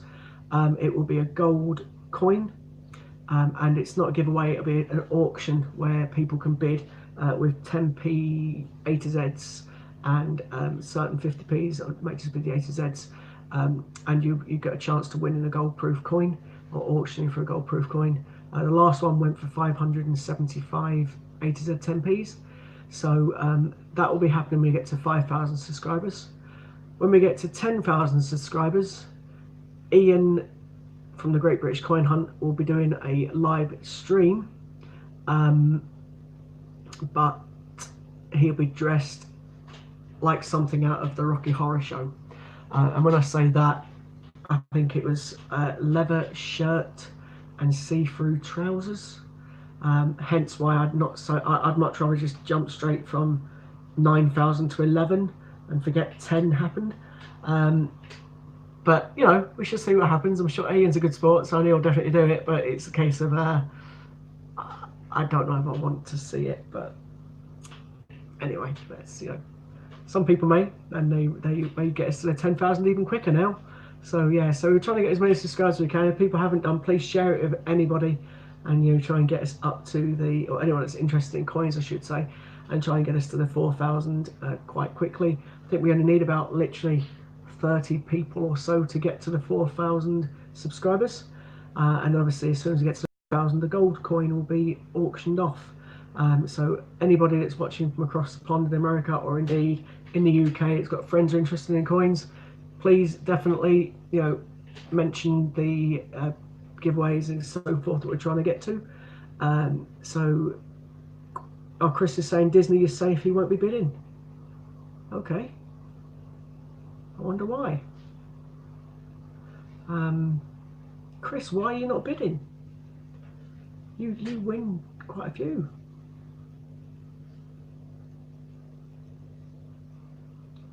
Oh, okay. I'm sure you'll tell me if you want to, but you got it if you don't, because it's all part of the fun, isn't it? You know, just because you moderate or we CJ doesn't mean we can't bid on things. It's the point of doing it. It's to have a bit of fun, and get everybody involved. And the 1 and 2p auctions are the best ones by, well, they're very good, you know, because of the fact that most people have got 1s and 2p's out there. Disney got a proxy bidder. Okay.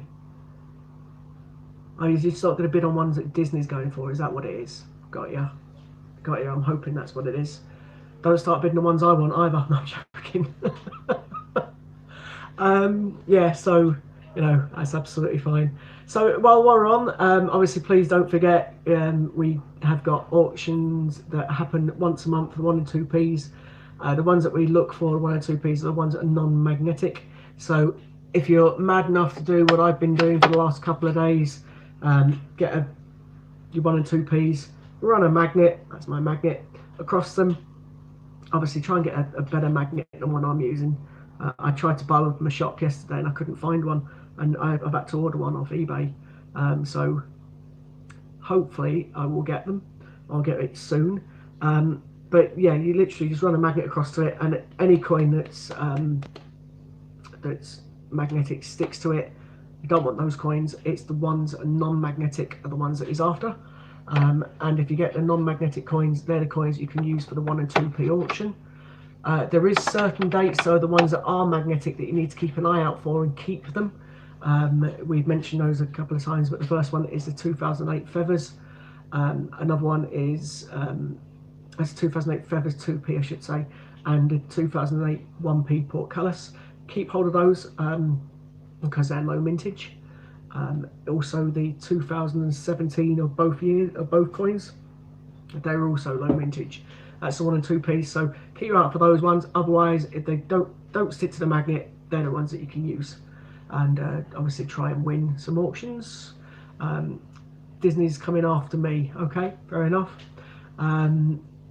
So yeah, absolutely. In relation to those coins, the 5,000 auction for when we get to 5,000 subscribers, I should say, the auction for that, so will be in the 8 to 10p's. I'm led to believe in 50p's as well, or certain 50p's. So yeah, you'll be able to do the auction that. I think Ollie's just coming past. You right? That could be good. Okay. Yeah, it was Ollie. It was me cat a stroke. So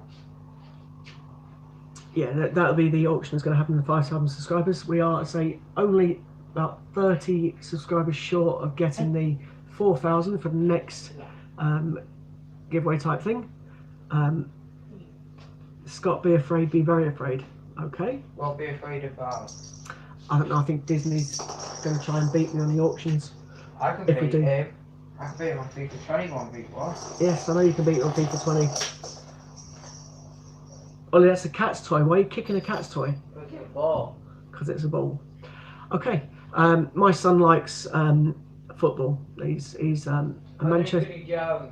He's a Manchester United fan for his sins, and he loves football. Plays FIFA. That's when I say I do father and son time with Katie by looking at my coin hunts. I play FIFA with Ollie, but he tends to beat me because he's way more better at the game than I am, unfortunately. So, you know, these things happen. Yes, Ollie. Goodbye, Ollie. You get stuff on my foot. You got something on your foot? Yeah. Well, take it off. I'll cut it off. Okay. Anyway, so back to coins. We'll go away from FIFA. Yeah, it beats me all the time on FIFA. I don't like playing it anymore. I need to get better at it. But you know, what can I say? Oh, sorry. For people, silly as when I say football, it's soccer. That you guys call it in America. Obviously, you've got American football. In the UK, our football's soccer. So Ollie likes playing football. He plays for a football team, and he supports Manchester United. He doesn't play for Manchester United. I wish he did, because that would be me quitting for the rest of my life. But anyway, I'm not that lucky. So let's just have a quick look. You're learning you love castles and military stuff. I've added those coins to my wish list. That's cool. The military coins.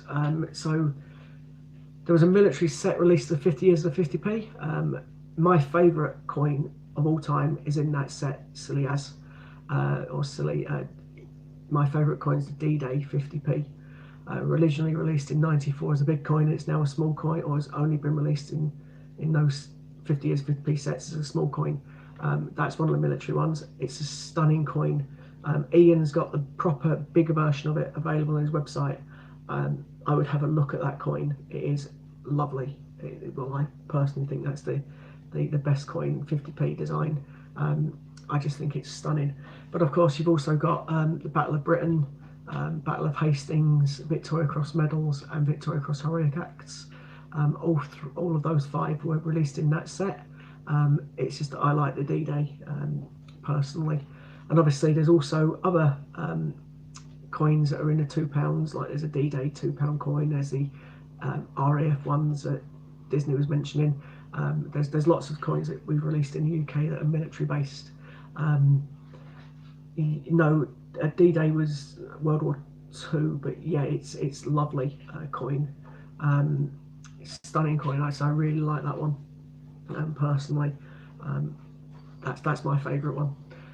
So yeah, definitely worth having a look at that if you are interested in military things. But I'd say that's just my favourite 50p. Other people like Isaac Newton and things like that. I just like the D-Day. So there must be a big list. Yeah, there is probably lots and lots of coins on there. Okay. Oh, fantastic. So Chris, I'm still showing it as 3.97, so fair enough. Forgive me a second. Who's banging? All right, okay. Sorry, I could hear something banging upstairs. It's so shut in the window. We've got one of those fire lock windows in one of our bedrooms, and you really have to close it to shut it. Anyway.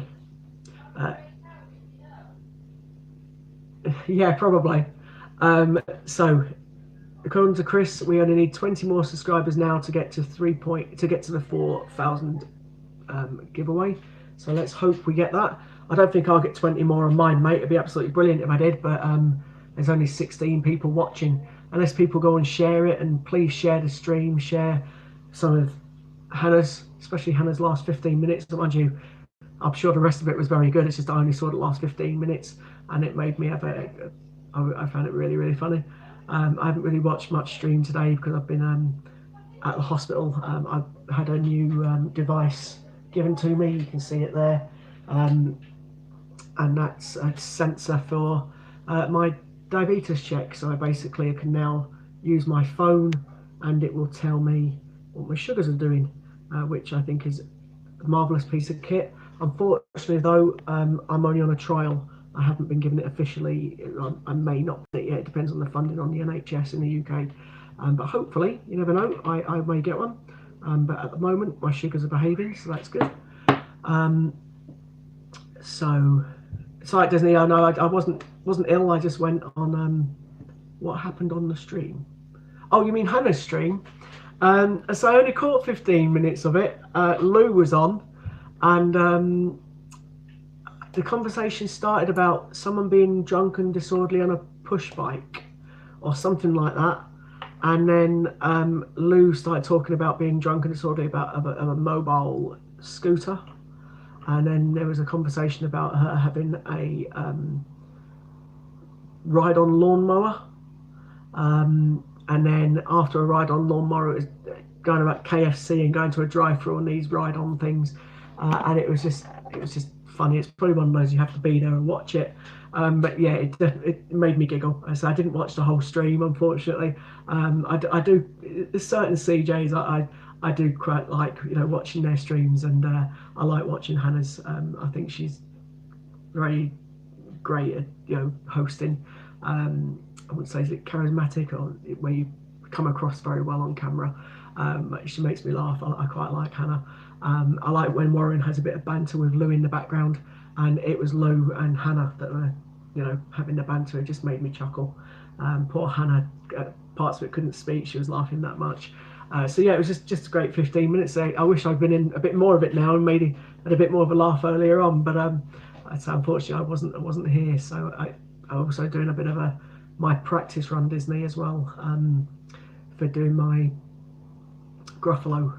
I'd never used a Coinster before, so I went to a Coinster machine to see what it was like and what it was all about, and I paid in 51p. Basically, the 51 pence that I had left over from my one, I could cash some of them in.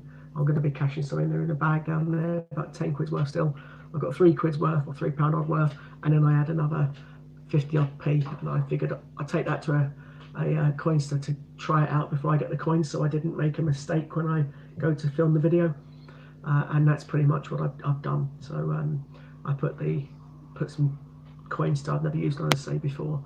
I'm quite happy actually, because a charity, one of the first ones that comes up was Diabetes UK, so that's the charity that I picked, and that'll be the charity that I'll mention when I do my when I post them in, as well as mention obviously the Great British Coin Hunt and Bungle.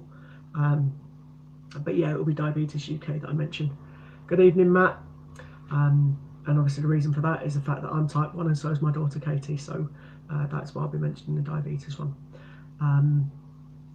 You shared your former employer getting a vehicle intoxicated. Oh, is that what it was about? There you go. So it was partly because of Silly, and he was also in the stream. He mentioned the fact that he shared a former employee who got a driving intoxicated on an electric mobility scooter at the gas pump. So yeah, it's pretty much how the conversation started. It was quite funny. So yeah, it was really, really good. I'd say the last 15 minutes that was quite good. Occasionally, you get off the topic of coins and you go into a different conversation. You have a bit of a giggle. Because as we were saying before, it's not always about just talking coins and money and things. It's also a community for people to get together. We have to realise that there's people out there that don't have much conversation with adults, if they like single parents and just have young children around them all the time, or there's people out there that are vulnerable, don't get to speak to many people. So it's nice just to have a bit of chit chat occasionally, rather than just always about coins.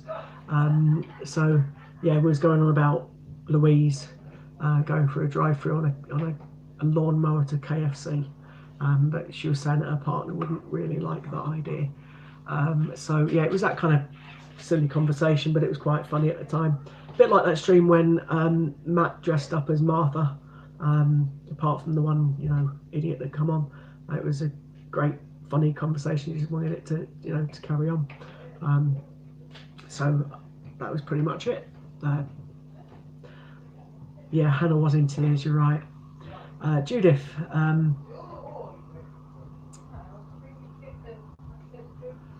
yeah, I think there is one. I don't know if Chris is still on. Chris, is there a link to Ian's video for the Gruffalo and what you need to do?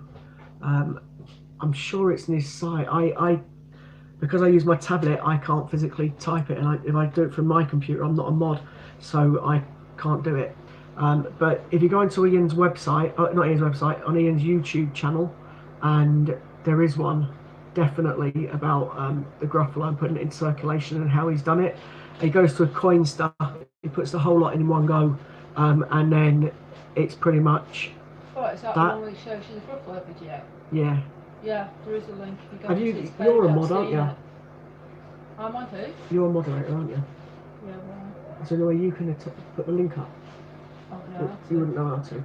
Yeah. Oh, Chris, thanks very much, mate. Sue said she wouldn't know how to do it. I'm only a beginner. You're only a beginner.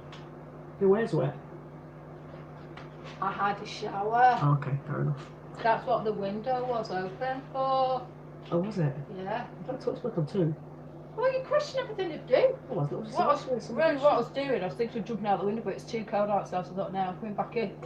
Okay, fair enough. Sorry, Judith. Yeah, not a problem. Hopefully, Chris will get the link on for you. All right, Kate. And let's just wait. Good to practice. Will be so much easier than last time. It's amazing when you put all the coins in once. Yeah, I think so as well. For those that did the Peter Rabbit, for those that didn't know what happened with the Peter Rabbit, there you go, Judith. Chris has put your link up for you. With Peter Rabbit, you had to put it into a cash. You had to put it into like a parking meter, chocolate snack bar place, things like that. You used to use. You had to put it into machines, didn't you? Like cash, fruit machines, etc. With this one, you literally just go to a Coinster. You put the money into the Coinster, press donate to charity, pick a charity that you want from the list. It could be any of the charities, and then press go. Drop the money through the slot, and then keep the receipt. Once you've got the receipt, you send it into Ian, and then, they're classed as ephemeras. So the chances are Ian will probably, auction some of them or sell some of them, etc. Like he's currently got one at the minute on eBay, which was the first one for the first 50 Gruffalos in circulation. I think the current bid on that is still 11 quid from memory, and it means you only have to do one video as well, Jude, if not 10 like it was last time. So it'll make life a lot easier after doing it through the Coinster. As I say, the first 50 have gone into circulation. I wouldn't be surprised if some more have gone out today, because the coins are being dispatched today and yesterday. So some have been received today, some will be received tomorrow, etc., and some will be received the day after. So they will all be out in circulation very, very quickly. So they are definitely on the way out. My 10 should be arriving tomorrow.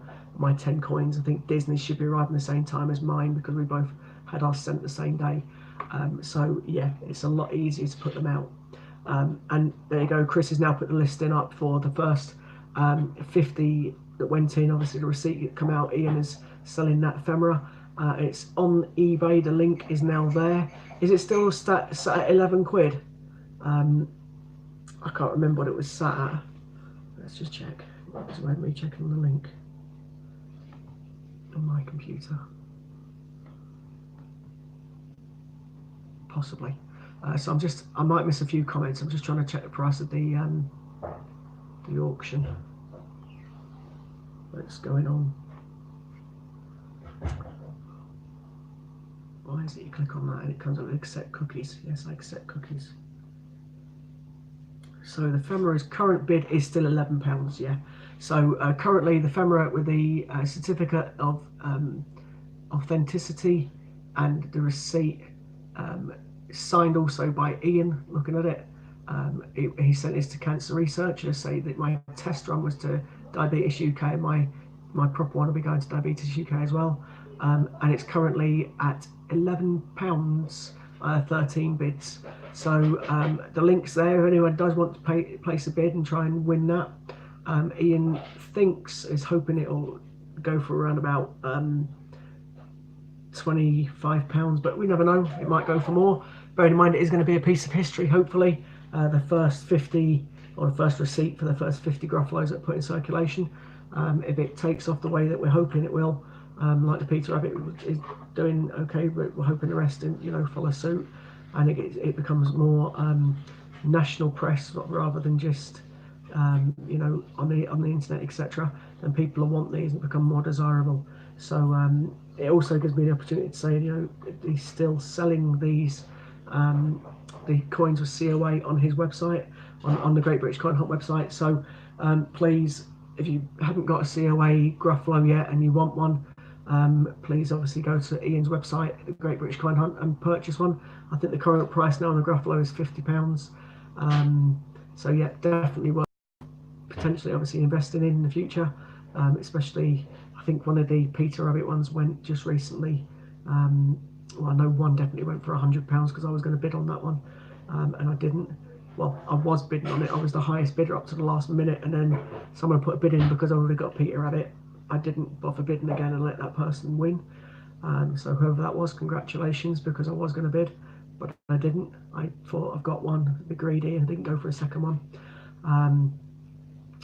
But yeah, the Peter Rabbit definitely, I know one has sold for 100. I think one may have sold for quite a bit more than that. I know someone else was recently trying to sell one, but the starting bid on it was quite high, so or the buy it now bid was quite high, so I didn't bother with that one. Although if it would have been a bit cheaper, I may have been more tempted. But who knows what these coins are going to be worth? As I say, if it goes away once it's gone, I imagine they're going to be worth quite a lot. Because don't forget, there's less of them out there than what there are in circulation. There's none of them in circulation. That's the point of the stunt, is to put the coins on it in circulation. So Matt's just asked, what's the difference between a no COA and a COA with the 50p? Well, the COA basically proves it was one from Ian's stunt. If you obviously had the coin with the COA, it proves it's come from Ian. There's nothing to say that if you find one and you change, for example, the Peter Rabbit, that somebody else might not literally just taken that coin out of their wrapper or packaging, roughed it up a little bit and said this is one they found. There's no proof that that coin is from Ian, unfortunately, on the Peter Rabbit. So the Peter Rabbit, as I say, there was no actual markings on the coin. There was nothing on the coin to prove that it was one that Ian put in circulation. Hence why I wouldn't ever send out a COA to people that have been lucky enough to find one of those Peter Rabbits. So the one with a COA proves it was one from Ian that was put into that stunt. Hence why that would be worth, the COA one would be worth more than normal 50p. However, with the Gruffalo, you will know now the difference between the two.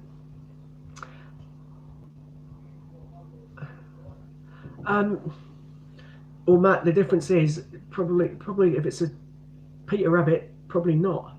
I say it's because of Peter Rabbit circulation.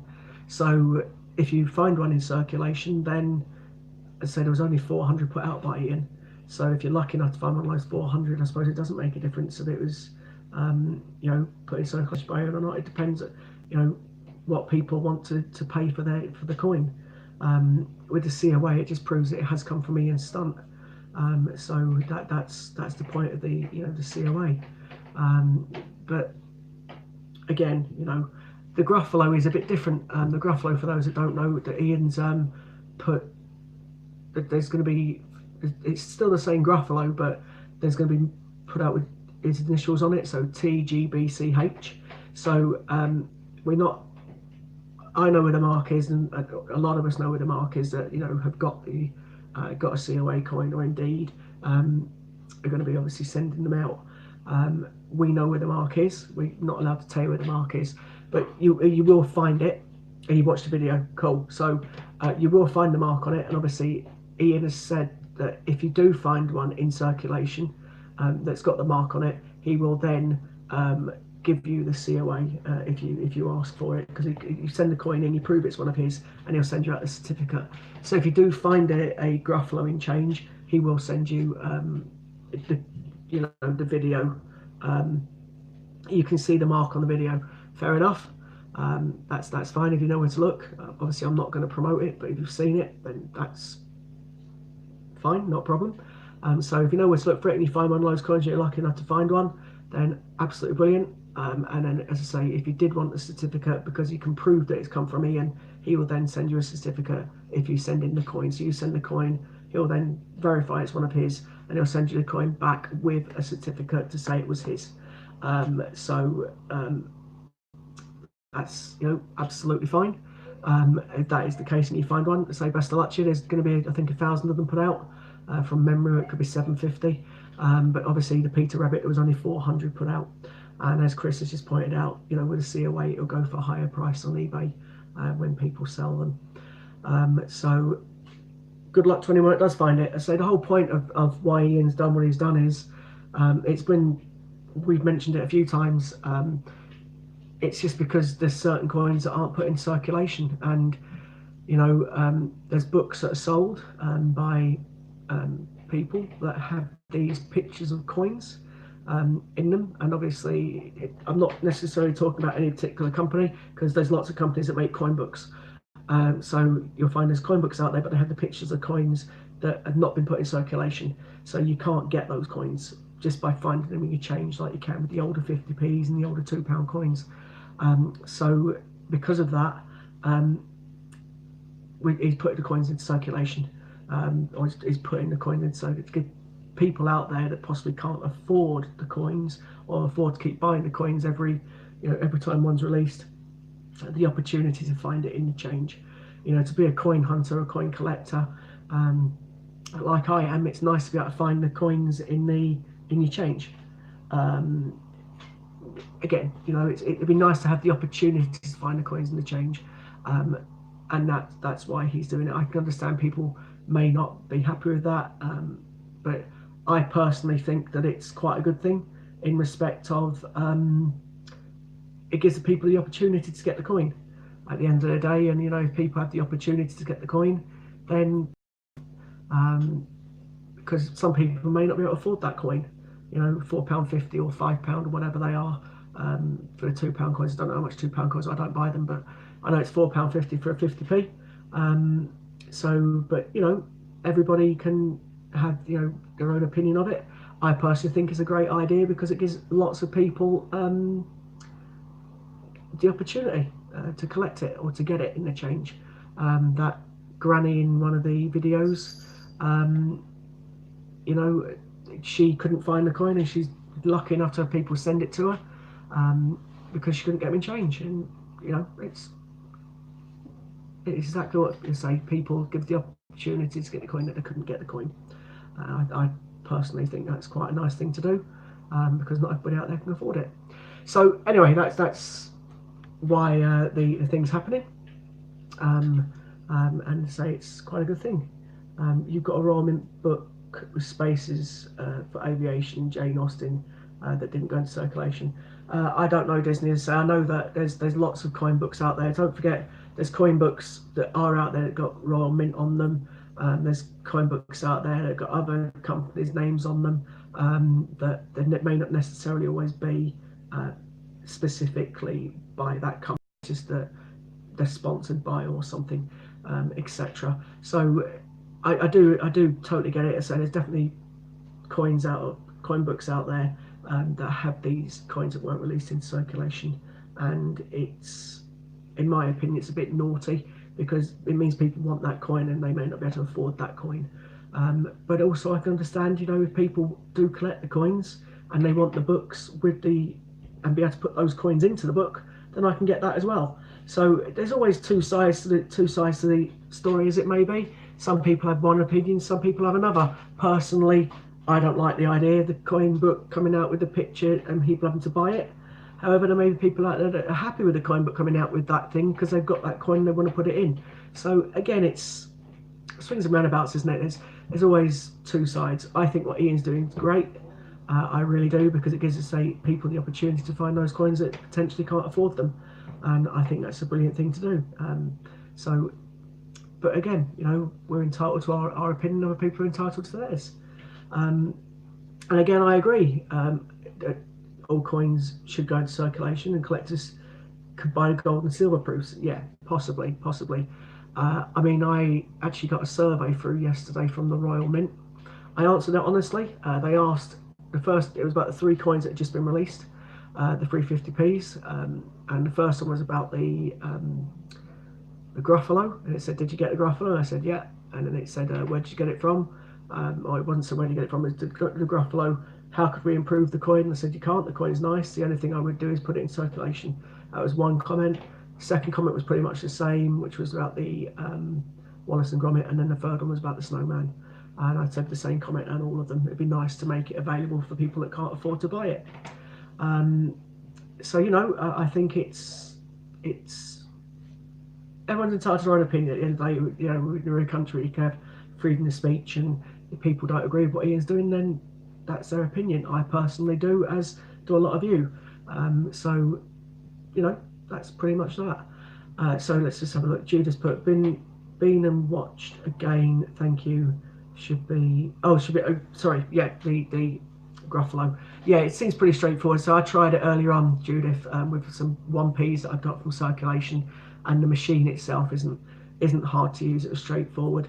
I'm hoping that it's the only thing I'm worried is doing it and then having a video glitch or something. But yeah, absolutely. And I don't think it's going to be me doing it either. I think I'm going to get Katie to do it because she really wants to do it. So I think I'll give Katie the opportunity to put it out on behalf of the Great British Coin Hunt and Bungle. So, but yeah, let's say I don't know yet. I don't really want Katie's face on screen either.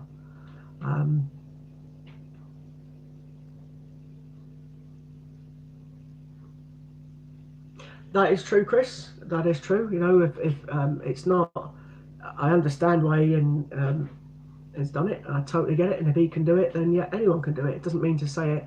In actual fact, when we actually went round the mint, there was a lady that said the gentleman got his strike your own coin. I can't remember which one it was. I'm sure it was Isaac Newton. And he said to her, he actually said to the lady it was touring the mint, and said that he was going to rip his open and put it in the change. And that's her reply was, "That's up to you, whatever you choose to do with the coin, sir." So I know Royal Mint are aware that there was one particular guy who put a strike your own in circulation. I believe that was an Isaac Newton. That was the lady on the tour that told us that. So yeah, I said anyone could technically put the coin in circulation, but to do it on the scale that Ian's doing it on is not always as easy, because obviously there's the coins themselves are quite expensive. Well, I say they're quite expensive. It depends on which version you buy of it. I always go for the £4.50 one with 50p's. I've only got 2 packaged ones, and they're 2 Peter Rabbits. But that's just me. I tend to go for the cheapest one I can get because of the fact that I have to get 4 of them each time I get it. And everybody has their own opinion. Some people like the pictures of the packages. Package is a waste of time. I personally don't like the package. I think it's just a piece of paper. I just want the coin, and I am after the coin. That's it.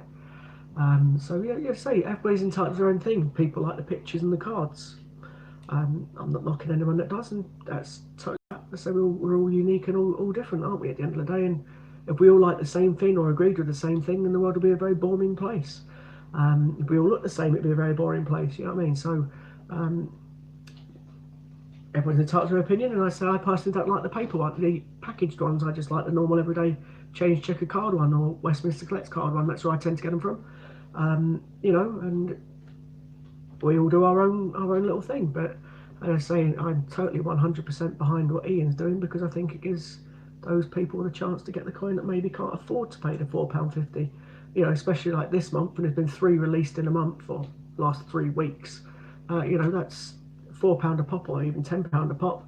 That's quite a lot for someone that isn't working, etc. I can understand that. So I think that's a bit mean. It doesn't mean to say that they won't be able to get them in the future, but to keep putting out the amount of quantity that they're putting out,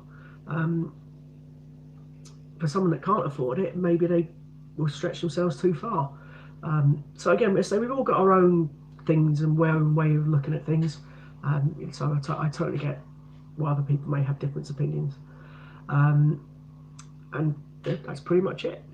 So, just a very, very quick reminder, we're still, from what my screen is saying, on 3.97 subscribers.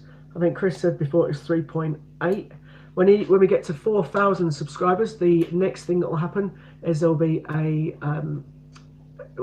4,000 subscriber giveaway, or because it's an auction or a giveaway or something. I think it's a giveaway, isn't it, from memory? And then that 5,000, when we get to 5,000, which Ian's predicting is the end of the month, then we will get to be on a gold proof coin. We're not sure what it's be. There's been hints that it may be a Cook. I think that's a £2 coin. Maybe one of those. And obviously that'll be auctioned for A to Z 10p's and certain 50p's and state quarters, etc. So more opportunity, more coins to be used.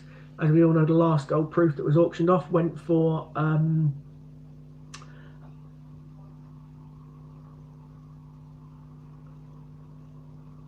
so as I say, the gold proof, as said last time, went for 595. Hopefully it'll go for more. You never know. Do you need any more 50p's, or you're up to date? Is that me, Disney? Or who are we asking that question to? But let's have a look. So Alexander Smith has put, is the Great British Coin Hunt who put the coins into circulation or the actual mint? Because looked up on the internet saying there's 400 put out there in circulation by the Great British Coin Hunt. Yeah, it's the Great British Coin Hunt that put the, if you're talking about the Peter Rabbit coin, then yeah, the Peter Rabbit 2019 was put into circulation, or 400 were put out by Ian. But they're circulated condition. So before he put them into circulation, he basically took a Bunce coin and beat it up a little bit. I say beat up a little bit, roughed it up, so it made it into a circulated coin, and then put it out into circulation. So that's what happened with the Peter Rabbit coin. The same thing's going to be happening with the Gruffalo, or it is happened with the Gruffalo. 50 of them have been put out into circulation already. So yeah, no, it's the Great British Coin Hunt that put them in circulation. The Royal Mint haven't released them into circulation. That's where we're up to, Alex. And me personally, Disney, no, there isn't any 50p's that I'm after. However, when I do my coin hunts now, as well as looking for the certain ones that Ian's asked me to keep an eye out for, I look out for my friend Shell. She needs 2 more to complete one of her books. Well, she needs a few more. She needs, she's got all the Olympics. She's trying to get a second set of Olympics, but she's got 1 full set, so I won't let her be greedy. I'm not looking for them. But she still needs to complete her first book, an NHS, which is annoying because I had one a couple of weeks ago. I didn't know she needed it, and I sent it off to somebody, which if I'd have known, I'd have kept it for her. So I will get her an NHS because they do come about in change. And then the only other one after that is the Q, and I've only ever found one of them, as you know. So I'm hoping that I'll eventually be able to find a Kew Gardens for her in change. If not, then, you know, I don't know, is the honest answer. But I'm not going to buy her one at the price that people put on eBay, because that would just be silly. That's the tricky one, Kew Gardens. Yeah, I know it's a tricky one.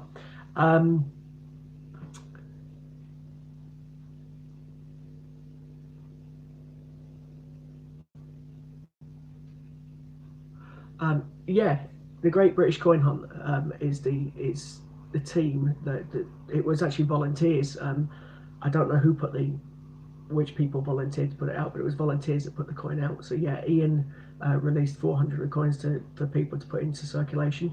It was the Great British Coin Hunt team, yes, that put the coin into circulation. Because most of the papers have put it out there. You've looked it up. So yeah, it was the Great British Coin Hunt. It wasn't put into wasn't put into main papers. There was certain papers or certain things that picked it up.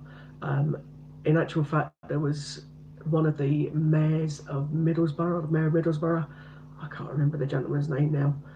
He also put one into circulation. He put one into a parking meter. So there was, volunteers that put the coin out.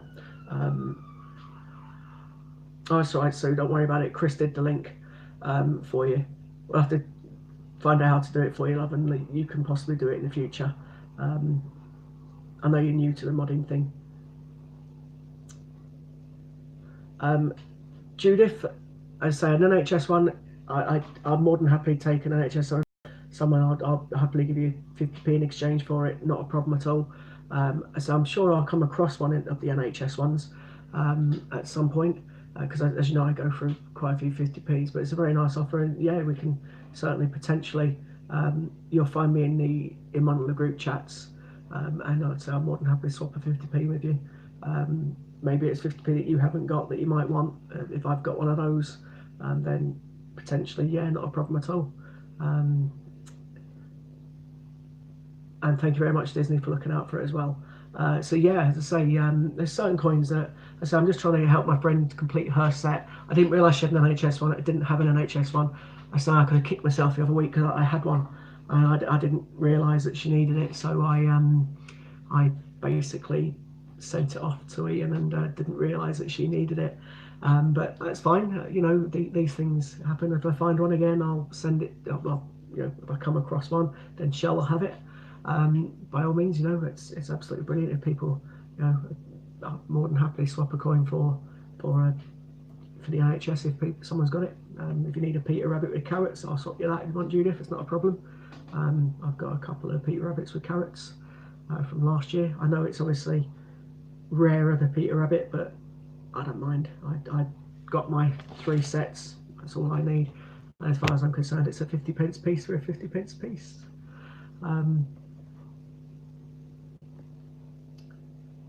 Judith, you put you don't need anything or top 4 Olympics. Hannah has my details. Yeah, that's right. I remember Hannah having a stream saying she'd got some coins. So just let us know, Judith. Put it in the chat which coins you need, and I'll keep my eye out for you as well if you want. Not a problem at all. So I do come across the Olympic coins. Steve Fraser's the guy that tends to have the most luck on the Olympic coins. I think in literally one of his coin hunts, he actually put it on his video stream. You can see it on the video stream. He got a bag full of nothing but Olympic coins. I've done that once before, never had a bag full, but the lady at the post office that I'm quite friendly with, she kept a load of them, and I had over 40 quid's worth of Olympic coins. 40 quid's worth of them, and I made a couple of my sets with it, and then I've ended up with a 4th set as well. I've got 3 sets. I had 4 sets. I've now only got 3 again. So yeah, the Olympic ones, I do come across them. So let us know, and I'll keep my eye out for which ones you want. You know, that's part of this stream as well. It's to help people out, help, you know, people that are like myself that aren't really interested in selling the coin. You know, there's people out there that do sell the coins. If you're in one of the chats, Judith, don't worry. I'll put it in the chat in a bit. I think you're in one of the chats. What I'll do is I'll find your number. I know I've got Disney's. I'm pretty certain you're in there, aren't you? Are you in the? If you're giving out, are you giving out the Gruffalo, Judith? You are, aren't you?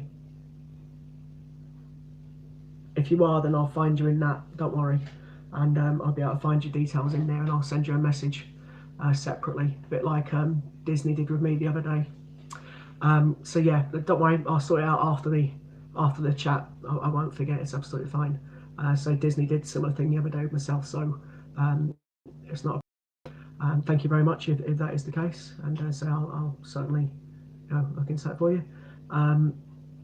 Yeah, absolutely. I totally agree, Silly.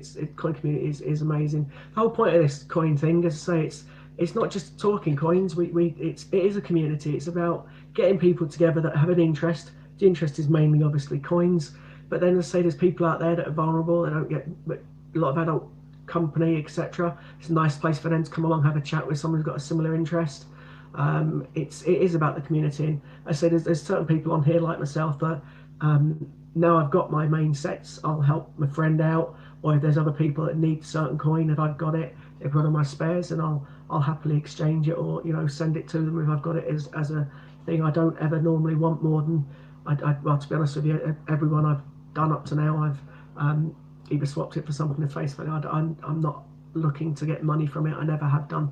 I know there's people out there that sell the coins, and that's what they do for a living, then like Ian and Steve, etc., then I can't knock that. That's what they do. But I personally, I'm not out to get money from them at all. I never have been, and I wouldn't be. So it is a good place to be. Absolutely, there's people out here that do give away coins and other things, so it's really nice. Absolutely. So Judith's the same. She collects and swaps, and as does Disney. There's a lot of us out here that do just collect and swap. There's people I say that sell them. It's a nice place to be, because although you have these groups and things on Facebook and places where you can buy and sell and do all kinds of things with coins, it's nice because this kind of place, the people that come in here, I kind of trust now. We count them as like community or family type thing. So it's a good place to be. These people that come in, and you see them. So I'll only ever swap with someone or do something I know bought from me, and indeed I can see the name or frequently on the streams, and I chat to them, and then that way I'll happily help out people if I can help them out. It's what the coin community is all about. If it was somebody that was brand new, would come on asking me for lots of different things, then it'd be like, sorry, I don't know you. No, but someone like Judith or Disney that I see quite a lot, then of course I'll keep my eye out for them, and like vice versa, I'll do the same thing. So it's a nice place to be. Yeah, okay, sorry. So yes, that's why you're on so much. You want to learn. You can make it fair trades. You hate for someone to feel robbed and feel to be honest with you, mate. It depends. Silly. We appreciate the fact that people like Steve Fraser. Steve's he buys and sells coins. Ian, obviously, the whole point of the Great British Coin Hunt, he's a business. This is getting people interested in his website and interested in visiting Ian's shop and buying coins from Ian. And Ian's quite happy for us to mention people like Steve Fraser if people haven't got coins, because he sells them. And Chris himself, one of the mods, Chris Dyer, he's also got one where Chris will actually give you a discount of 10% if you mention the Great British Coin Hunt. So we are about having a swap kind of community, but also there is people that do sell the coins. So if you're a seller, mate, I don't know, if you buy and sell, or if you're just a genuine guy like us that swaps coins. But you don't have to feel bad if you sell the coins for a living. Then you sell the coin, and you're going to be one of the only ones that we do of American coins. So if you do sell them, I know Ian sells American coins, but if there's going to be lots that you can get that Ian hasn't got, being in America. So if people are interested in American coins and you sell them, mate, then I wouldn't feel bad about selling them, because Steve sells his coins through Ian and Ian sells his coins. So if you're a seller, then you're a seller. That's absolutely fine. But if you're someone that just collects like me and you're happy to help somebody, then that's also fine. That's the whole point about having like a family community group, is to help each other. There you go. Chris has just admitted the same thing. I personally, I don't know what Silly does. I say, sorry, Alex, I was just about to read that. Say it's up to Silly. If he sells coins, then absolutely, we'll promote you. We'll more than happily do this. Say we do it for Steve, we do it for Chris. Ian's more than happy if it's.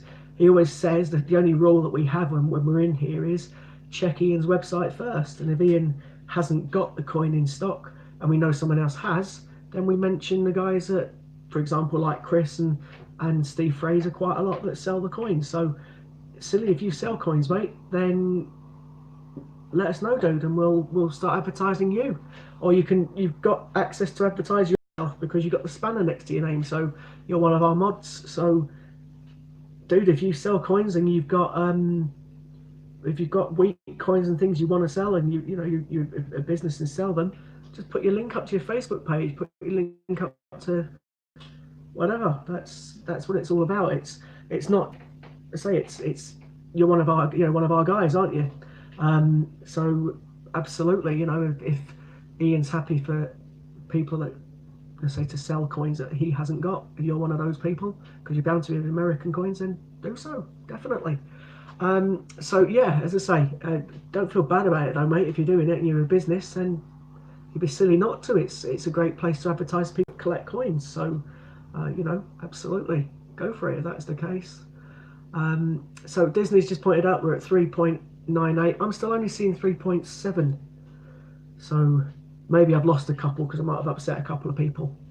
Again, we're all entitled to our own opinion. So if I have upset anyone, tough. You know, I've got my opinion, you've got yours. So I hope I haven't, especially anybody that I watch videos on and things. But at the end of the day, as I say, we're all entitled to our own opinion, and that's you've heard mine. I fully support what Ian's doing.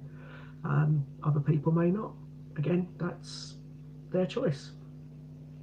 Refresh my page. Okay, I'll refresh it. Hopefully it's on 3.8. That would be lovely. I'd like it to get to 4, and then we get a giveaway. It is a giveaway, isn't it, Chris? Or is it an auction? I think it's a giveaway, isn't it, from memory to 4,000. I know the 5K is a gold proof auction. But Chris, I'm sure you'll be able to point me in the right direction or remind me what the 4K is. I can't remember. It's just a straight auction, or if it is if there's something saying about, I can see 3.8 now. Yeah, I've refreshed it. Disney, I can see 3.8. You're quite right.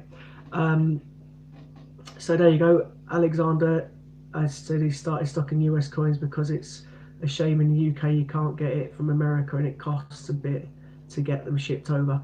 It does. I know, as I say, we've just started a friendship with some of the lovely guys from across the pond.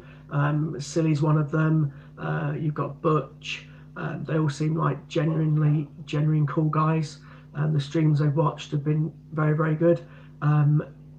They may be able to help out with coin things, etc. So, Alex, if you do, don't know where to get coins from, etc., then speak to Silly, etc. Ian and Chris and Warren, you're trading with so far. I'm just a guy in Montana that's kicking myself for Canadian coins I used to toss away because you had. Right, okay. So, by the looks of that, you're just a collector like us, then, Silly. That's cool. That's cool. I get it. And I say it's just opening up the opportunity for people to get coins, possibly from America, etc. If people, I know Ian definitely sells some American coins, but it's nice to get some of the US guys involved and things. I just think the whole thing's growing. It's very nice the way it's going. It's all friendly, and it's just lovely. To say I don't know the first thing about American coins. I've openly said that a few times. I'm gonna have to watch a lot more of the American streams to get my head around how all the dollars and cents and things work. I'm presuming it works on the same principle as what the UK sterling does. But so I'll Oliver. So I'm sure that we'll get at some point. So I forgot what I was saying. Chris, 17 watching, 22 likes, no dislikes, so that's good. Last you heard a giveaway. Yeah, okay, that's fine. I don't know if it's changed. I remember it being 400 something giveaway on 4,000 subscribers, so I can't remember what it is myself, mate. So, but anyway, if we get to the 4,000 subscribers as soon as possible, there will be some sort of activity going on, whether it be an auction or a giveaway. And then when we get to 5,000 subscribers, Ian will be auctioning off a gold proof coin. When you get to 10,000 subscribers, Ian is going to be dressing up or dressing down, whichever way you want to put it, in that particular video. Yeah, there's tons of them. I mean, for example, just on the 50p's, in actual fact, Silly as I'm sending Ian a list of all the 50p's that have been released since 1969.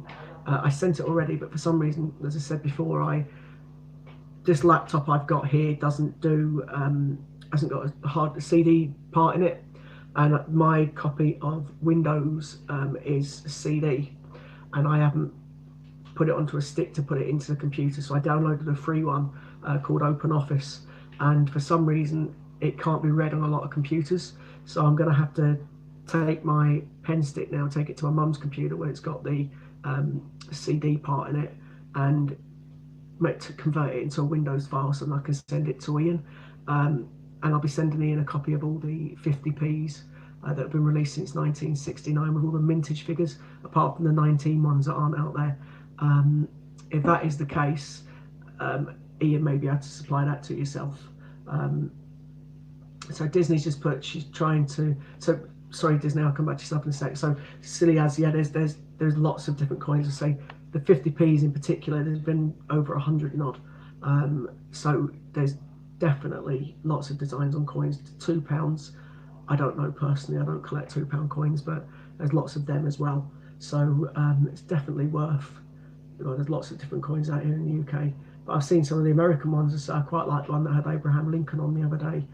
So there's definitely a few coins out there that we've got in the UK, but there's probably hundreds out there in America. Your coins date back from the 1800s, some of the ones I was watching, whereas ours only go back to currently, the 50p only goes back to 97 when we change the size of it.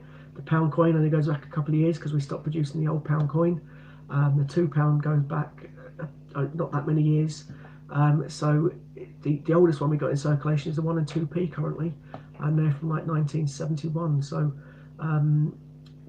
it's because we changed our currency, we changed the way our coins are designed and the notes and things. So to get some of the older ones now, you won't find them in circulation. We tend to stop them, whereas you guys in America, from what I've seen, keep your coins going.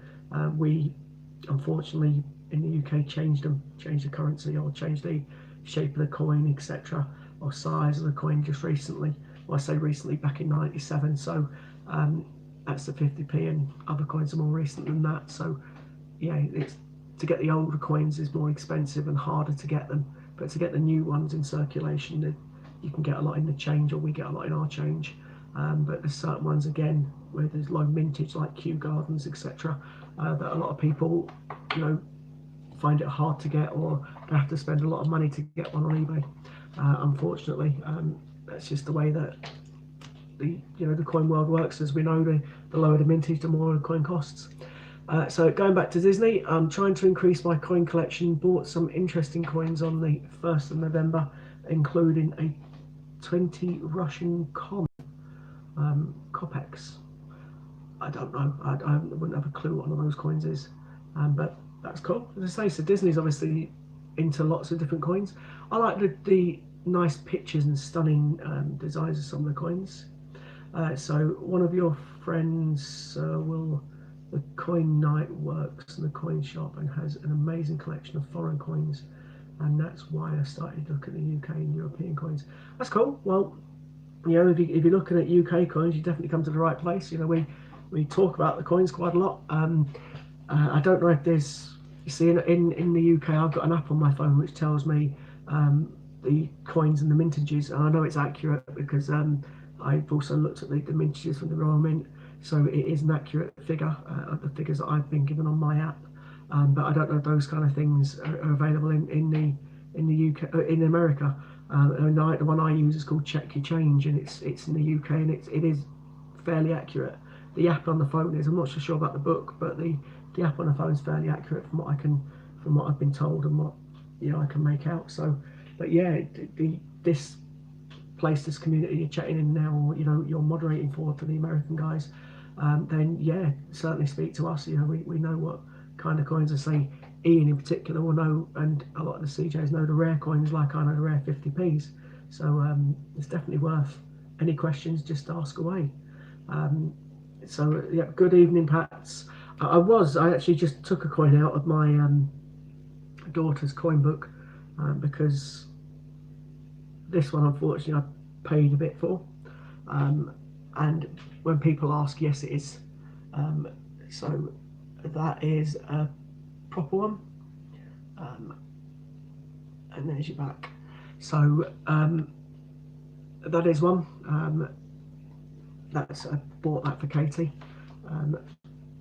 So that's the most desirable UK coin in circulation at the minute. Although it isn't the rarest one that's ever been released into circulation in the UK. And don't worry, I'm not talking Peter Rabbit, I'm talking the EU, what people call the EU table and chairs, etc. That is the lowest 50p that was ever released in circulation officially by the Royal Mint, and that is only 109,000. So, but it was the old big 50p, and not a lot of people have that one. And if you do want to get it, then you're looking 50 quid plus on eBay. Ian had one recently sold for 89, just short of £90. I'm not sure how much Steve Fraser sells them for because he's got one as well. But yeah, that the dual date 92, 93 50p is the rarest one that was ever released into circulation.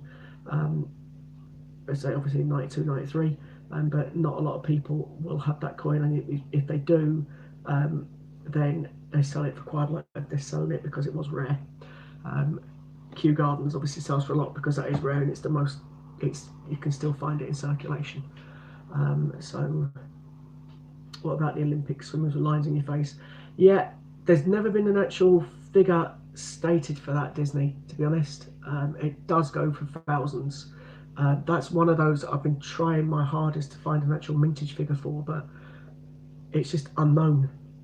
The closest mintage figure I've heard for it is around about 600, but I don't know how accurate that is. So Disney's talking about the Olympic swimmer. So it's an Olympic coin that was released in 2011. I'll show you the coin itself. This is the one that you will find, or there's only 2 point something million of them. So this is the one that Disney's referring to. It's the Olympic swimmer coin. I can't get a decent capture of her face. So you can see that she's got lines across her body. This bit here, her face there. If you get one of these, it's a true one in circulation with the lines across the face of the swimmer, then you are looking at thousands. There's only, well, there you go, Disney. So if you've got two in your family, that's absolutely brilliant. But yeah, you're looking at quite serious money. So there you go. Chris Dyer, sorry, is saying there's 600, but there may be others that's unknown. So yeah, I'd say there's no actual official mintage. It just says unknown. So nobody actually knows how many of that coin are out there. But if you find one, then you know that's absolutely great. Hi Scott, hi all. Did you see the breast cancer £2 coin? No, I haven't seen any coin. Well, I don't really, if I'm totally honest, I don't pay much attention to £2 coins, but I haven't seen one for breast cancer. But there's only 1,000 made. Okay, and has it gone into circulation, or is it one that you can buy, HMS? Because that's interesting. Obviously, it's for something like that, though. I don't understand why they'd only make a small mintage of it. It probably would be going for big money on eBay, absolutely. But again, why would you only make a small amount of that? Because obviously you're promoting such a lovely, worthwhile, charity. If it is going to like something like Macmillan or cancer research, surely you should make that coin circulated. So why would only 1,000 made of it? I don't get that. I really don't get it. Surely if it's a good charity, etc., then they should make millions of them and hope that people buy them because of that and donate that money to charity. But again, that's the way my opinion works. Obviously, people don't have this similar kind of opinion. But yeah, if it's a Gibraltar coin, then no, I wouldn't have seen it.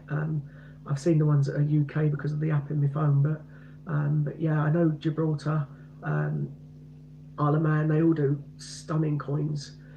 So, I mean, the Poppies one, for example, was a lovely coin as well for Remembrance Day, etc.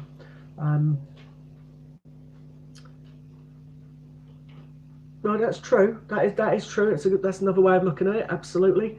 See, I was looking more. Sorry, I'm just reading HMS Belfast comment. You can't. People watching back the video don't know what I'm chatting about. So HMS has just put on here. A lot more people will talk about the breast cancer if the coin is that rare, and that is one way. Definitely, no, I totally agree. That is a good way of putting it. There's that way of looking at it. The fact that the coin's that rare, people are going to talk about the coin more, and that will obviously make awareness of breast cancer. Totally get that. Again, on the flip side, you could have released so much like coin that people see it every day in their change, and they think to themselves, I must get a test, I must get a screen, I must get. So there's two ways of looking at it.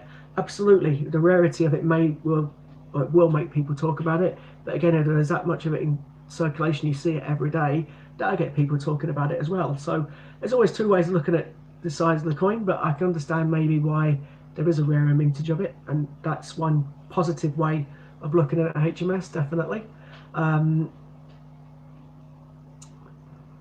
So it looks like it's still snowing pretty bad in America. Sully's saying he's got 20 inches of snow, and Pat's confirmed they only got 10 inches. Again, the UK comes to a standstill at 2 inches. So how anything can carry on with 10 or 20, I don't know. Disney saying no one's heard of it yet, so that's the breast cancer coin. Yeah, as I say, there's two ways of looking at it. HMS has got a valid point, absolutely. Someone has two for sale on eBay for £600. Buy it now. Again, I personally don't like, but that's just me. Just another day there, Pat. Yeah. I personally, if you, this is my opinion again, so don't shoot me for my opinion. But if you've got a coin that is going to be promoting something, I understand the fact that it's a rare coin and people etc. But if you're selling that coin then for £600 to try and possibly make a profit on it, I don't think that's right. Although it will get advertisement out there, that's correct. If you look at it that way, I still think it'd be better to put millions of it out there for everyone to get it in the change every day and think breast cancer. But again, we all have our own ways of looking at things. Yeah, Disney's just said even an inch of snow here and everything stops. Yeah, it does, unfortunately. I get interested when I see places like Canada and things where it's under snow and the airports are still running with no problems, whereas we get an inch and a half, 2 inches, and the airports are shut. It definitely makes me giggle how how unorganised we are for things like snow, etc. Although I'm not moaning. If you get a snow day from work, that's great. However, I can work from home, so it's not so great for me, apart from I can stay in my own bed. Pat's about 900 miles from you. Right, okay, that's cool. So looks like we're covering quite a bit of America then. Is that a different time zone then, by chance? Pat and Silly, you in a different time zone? Are you in the same time zone? Because I know that Silly was saying is about 7 hours behind us. So if we're on 10 o'clock now, it'd be 3 o'clock in where Silly is. Pat, is it a different time zone for yourself, or is it same one? Yeah, 2 hour difference time zone. So is that 2 hours plus or 2 hours negative? Negative. Okay, cool. So Silly is 7 hours behind us, and Pat is 9 hours behind us. Okay, that's interesting. So, are you guys? I know someone's following me. I believe from across the pond. So, is it you guys? Is it Butch or who? Is it non-confrontation or non-con? I know someone's going on, so I'm not sure who it is. But so stay tuned if anybody is watching from America. I believe someone is here. So Pat's 5 hours behind me. Is my maths bad again? Right, okay. Doesn't surprise me, to be honest. Oh, he's 5:28. Yeah, got ya. You're 7 and Pat's 5. Okay. Disney lived in Canada in the worst winter on record. She had -25, crazy cold in Canada, and Butch is on after me. Okay, that's absolutely fine. Thanks very much. So I know we've got off a little bit of ball from the coins again, but again, it's just nice to catch up with different people, especially when they're halfway across the world. I think it's marvelous. I think it's really, really good how much this coin community has opened and grown to people across the pond as well as in the UK. So if anybody in America who's watching does have any questions about our 50p's, or in fact want to see any of our 50p's that we've got in circulation, then let me know, because I've got my daughter's book which is full of them. I say the circulation ones because she doesn't have the uncirculated like I've got. She's just got the circulated ones, but she will eventually get mine when I'm no longer on the planet, as it may be. So yeah, feel free, ask me any questions. You've got any questions about the UK coins? Wow, Montana's weather extremes -70 degrees Celsius or 117 Fahrenheit. That's kind of cold. It feels cold here in the UK, and we're at the temperature wise of, I've got an app that tells me it's not that cold. It's nowhere near that cold. So I'm taking it. It's cold there now. Thanks very much, Pat. So I'm guessing it's well, obviously it must be cold if it's got so many inches of snow out there in America. It's frightening to think that, you know, it's a couple of thousand miles away, you've got 20 inches of snow and we've got no snow. In actual fact, we just tend to have rain at the minute and cold temperatures. 0 degrees, yeah, would be cold. Absolutely, it's. I'm quite glad to be here in rainy, cold, well, not as cold, the UK. I mean, let's be honest, normally in America it's really, really hot. And looking at that, it's just saying there, it's really saying normally it's 35 now. Odd. Hailstones yesterday, very windy and wet. Yeah, it was, so you're right. But at least it's not 20 inches of snow, love. That would be. Don't worry, if anyone's watching, I'm talking to Sue. Sue Donaldson. That's my other half. So if I call her love, don't be offended. I don't call streamers love. It's just the wife. I'm hoping that's allowed. Disney's just put laugh out loud when she was in Canada, guys. In coats, I'm done. I said, how can you cope? It's minus 25, and they said it's warm. It's usually minus 35. Sue loves snow. Katie loves snow. I don't mind snow itself. I just don't like snow when it's starting to melt and it turns into like slush, and then it freezes and then it becomes slippery as anything, and then it turns into more slush. And that's when I don't like snow. The actual white fluffy stuff, I love that. I like building snowmen, you know, that kind of thing with the kids. When Katie makes her snow angels, when she's lazy down, she starts dropping her arms up and down, you know, moving her legs and things and making a snow angel. That looks quite, that's quite fun. But yeah, it's when the snow starts to melt and it gets that slushy, horrible, dangerous, skiddy stuff that I don't like it personally. But you know, it's the same kind of thing. Pat, it should be 35 for the hunting trip. Okay. So when you're saying 35, do you mean plus 35? Because that's very hot, if that's the case. So those go literally one extreme to the other, minus 70 to plus 35. Wow. I know we get it bad here, minus 6. Ah, right, sorry. Fahrenheit, we're not talking Celsius. Okay, so it's still cold. Cool, okay. Yeah, as I say, that's another thing. So obviously in the UK, we talk Celsius. Obviously you're talking Fahrenheit. There's a really good, well, actually it's not a real album, it's a rubbish album, 7,800 degrees Fahrenheit, but still by the best band in the world ever. If you don't know who that is, then you're missing. I'm not going to say the name, but that's my opinion again.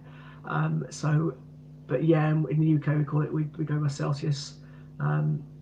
Yeah, 0 Celsius, so that is cold. Oh well, I suppose different parts of the world, different times of the year. That's right, I know you knew who it was, Susie. Wind chill makes it feel even colder. Yeah, I can believe that. You know, so definitely. So we've got 14 people watching. If anybody does have any questions, even if you just want to comment what UK coins you think are your favourite or your worst, etc.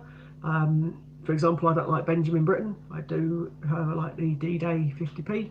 I don't know too much about £2 coins, as I say, but I'm sure there's some £2 coins out there that I think are stunning, and there's other ones that possibly aren't. I've got to say my favourite one at the moment is the Shakespeare's dagger, because it's the only one that I own, other than the 290, 89 £2 coins. Other than that, the dagger Shakespeare's the only one I've got. See what I mean, Disney? I'd have an awful lot of £2 coins to catch you up.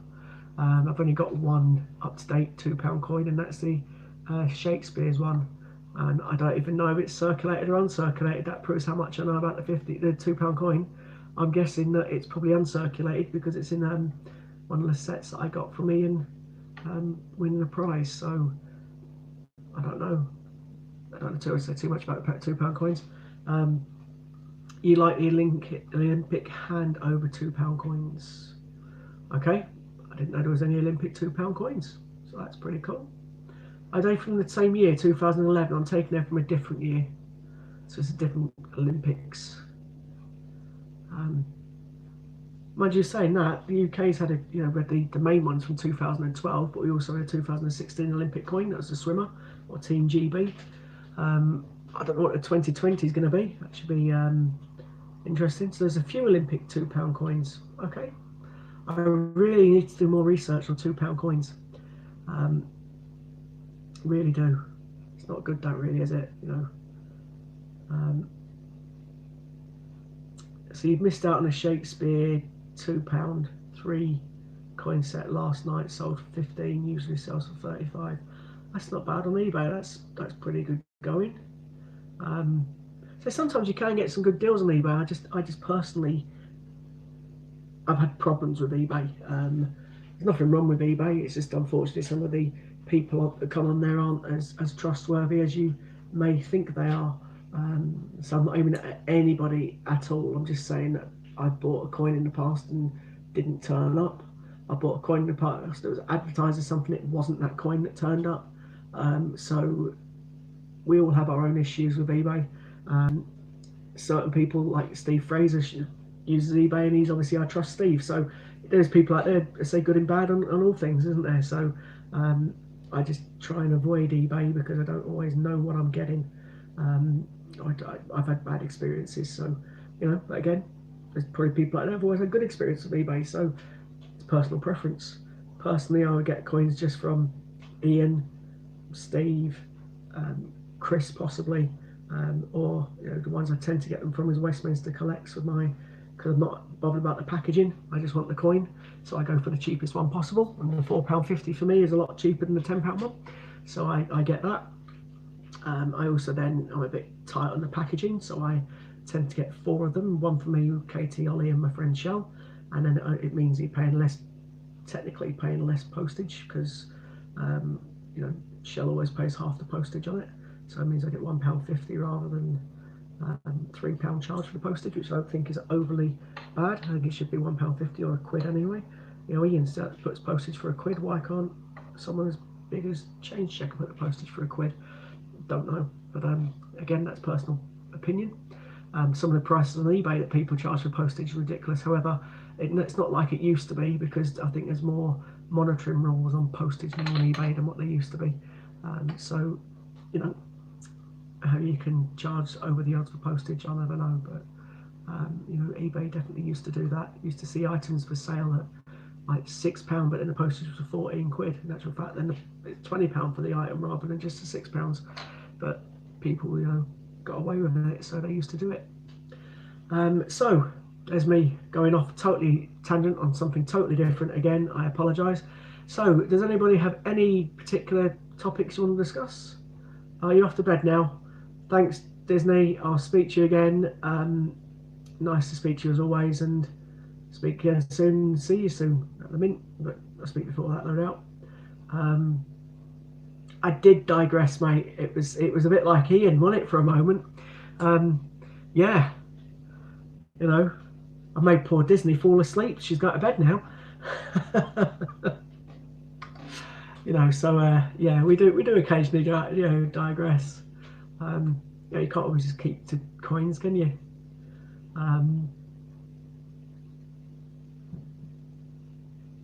Oh, do they? Okay, that's cool. So I say eBay is up to what people are doing with postage. So they're now taking a percentage of the final listing and a percentage of the postage. That's fine. And of course, then PayPal take their cut as well.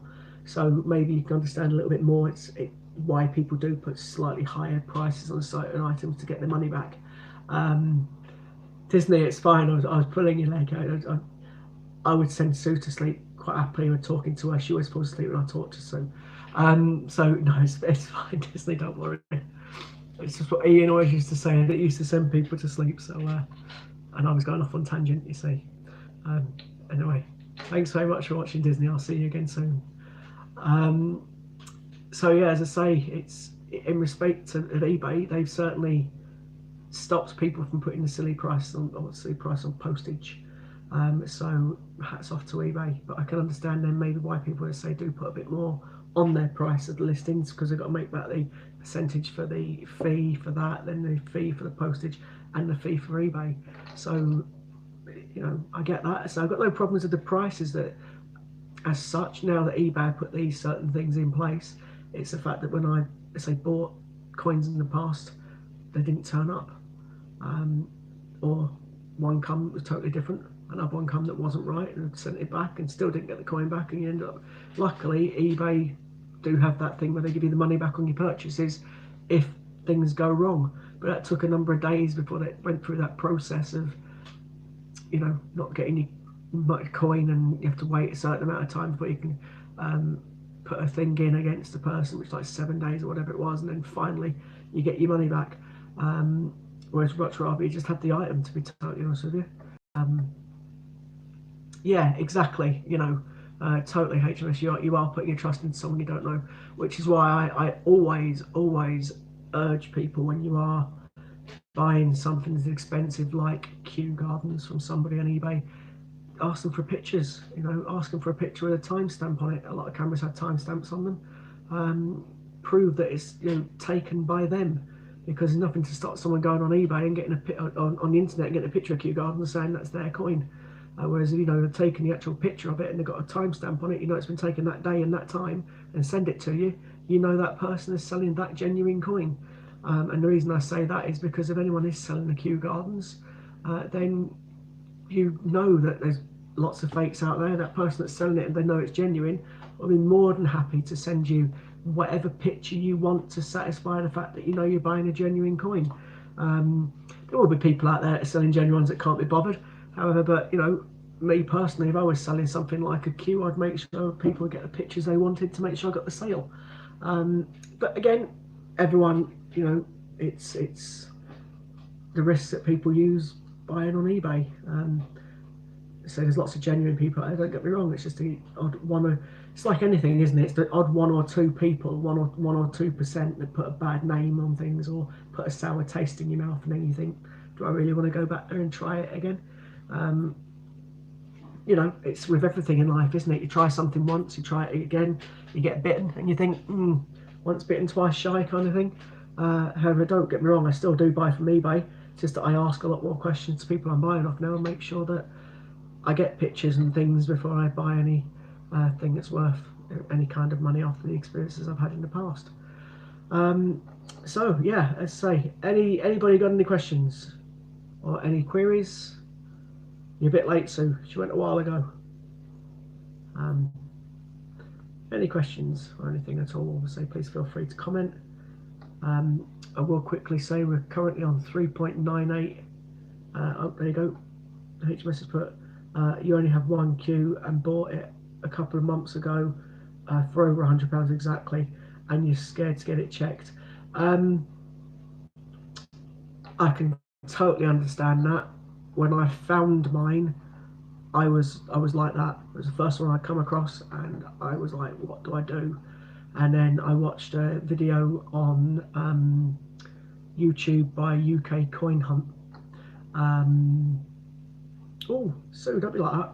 So yeah, I watched a video from UK Coin Hunt, and he explained how to spot a real queue and a fake queue. Ian's got something for sale on his site that tells you how to spot a real queue and fake queue, and Lighty has just put a video on in the last couple of days, which also tells you how to spot a real queue and fake queue. In actual fact, in Lighty's one, he's got the 2 coins next to each other. So sorry, I lost the connection for a second there. If you are worried, make him sleep on the sofa now. Yeah, you know, then check Lighty's video or Warren's video, and you'll be able to tell if it's a genuine or not. I hope for your sake it is. I'm pretty certain it will be, you know, but as I say, just there's videos out there if you want to check if it is real or not and how to spot it. Don't tempt me. Could join in Ols and his daughter. No thanks. Yeah, looks like we're having a little bit of a I don't think the people want to read this, Susie.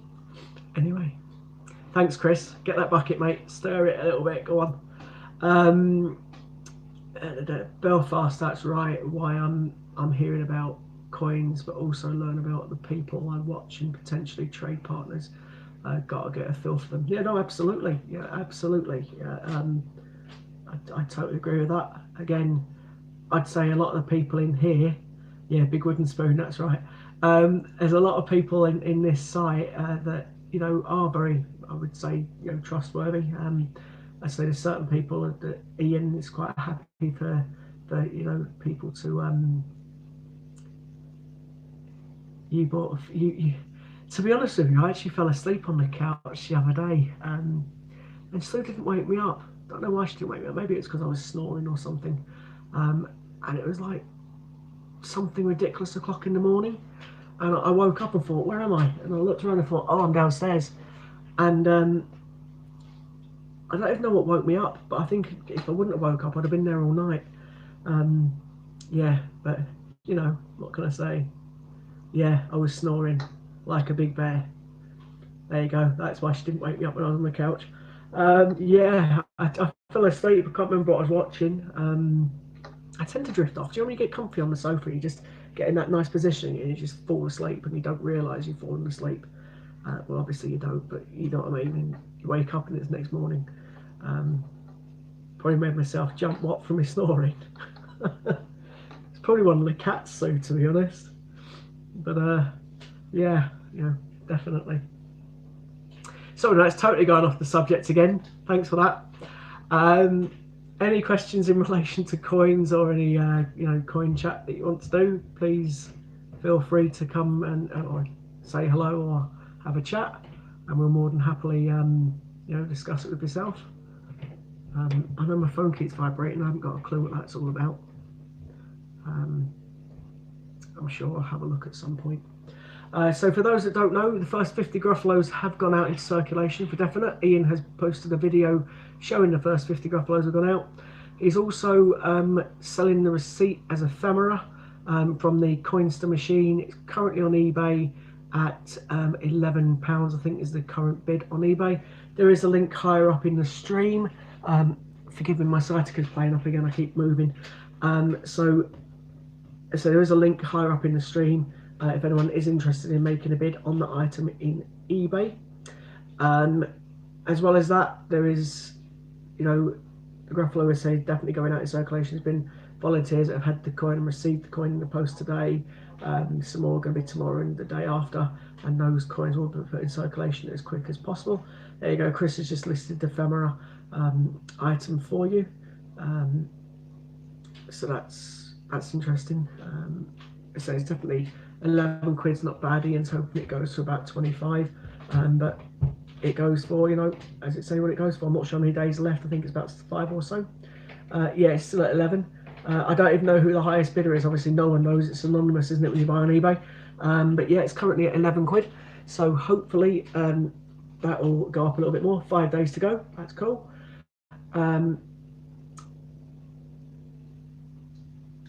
Fair enough. So you found some wheat cents in your couch last week built a fort. Fair enough. Steve F. Oh, is it Steve F that's winning? I thought it was supposed to be anonymous. How do we know unless Steve's put a comment on and said, it's me, I'm winning it. That's pretty good. It's interesting, isn't it? It's Steve. Yeah, I did put a comment on, yeah. Doesn't surprise me with Steve. In actual fact, Chris, I thought it would be you that were winning, to be honest. I know that you and Lighty were having a little bit of a bidding war when it first went on. Are you just waiting now till it dies down and the last minute put a bid in? That's what I tend to do when I buy on eBay. Wait till the last second and just put a bid in and win it. It's rather annoying, I know, but it's the only way to make sure you get it at a cheaper price. But of course, you've always got your limit to what you'll go to. Yeah, so there was plenty of fights going on over that. Not that I'm giving away my secrets on how I bid on eBay when I do use eBay. But yeah, I tend to do that. Wait for the last second and put a bid in, or the last 10 seconds, and make sure I'm the highest bidder. Never go above the amount I want, but get it. And if it's less, it's a bonus, isn't it? So yeah, that's just the way I do it. In actual fact, I don't understand. Here I'm ranting about eBay again. You might go and bid on it just to wind Steve up. Yeah, fair enough. That's another thing about eBay. You know, you see these coins that come up, and if it is a genuine Kew Gardens, for example, you see it on there, and I don't understand why people do this. I mean, not that if I was a seller, I'd be more than happy when people do this, but I don't understand why people do it. You see a coin that's, you know, it's a genuine Kew Gardens, for example, and someone puts a bid of 50 quid in straight away, and you think to yourself, why? If you'd left that to the last minute, you might have got that for 4 quid. Why are you putting a bid in for 50 quid when you've got like 7 days to go? And you look at it the next day and there's like it's gone up to 90 quid. And the next day it's gone up again. You think to yourself, if all you people wouldn't have put these bids in and left it to the last minute, you'd have got that for about 7 quid. That's the way I look at it. But, you know, that's me being a person who's trying to buy something rather than, you know, trying to sell it. But the sellers are quite happy. It's gone up to 100 quid in day one, you know, aren't they really? Oh, so it's now £11.50. Absolutely brilliant. Steve's going to wake up in the morning if he's not watching the background quietly now, and no doubt I have to put another bid in. That's quite funny, really. Okay, so we're approaching. We've now got an hour and 8 minutes until somebody from America jumps on. I think they said it was Butch. That's cool. Nice, from HMS Belfast. Yeah. If you want it, Steve, you'll have to pay for it.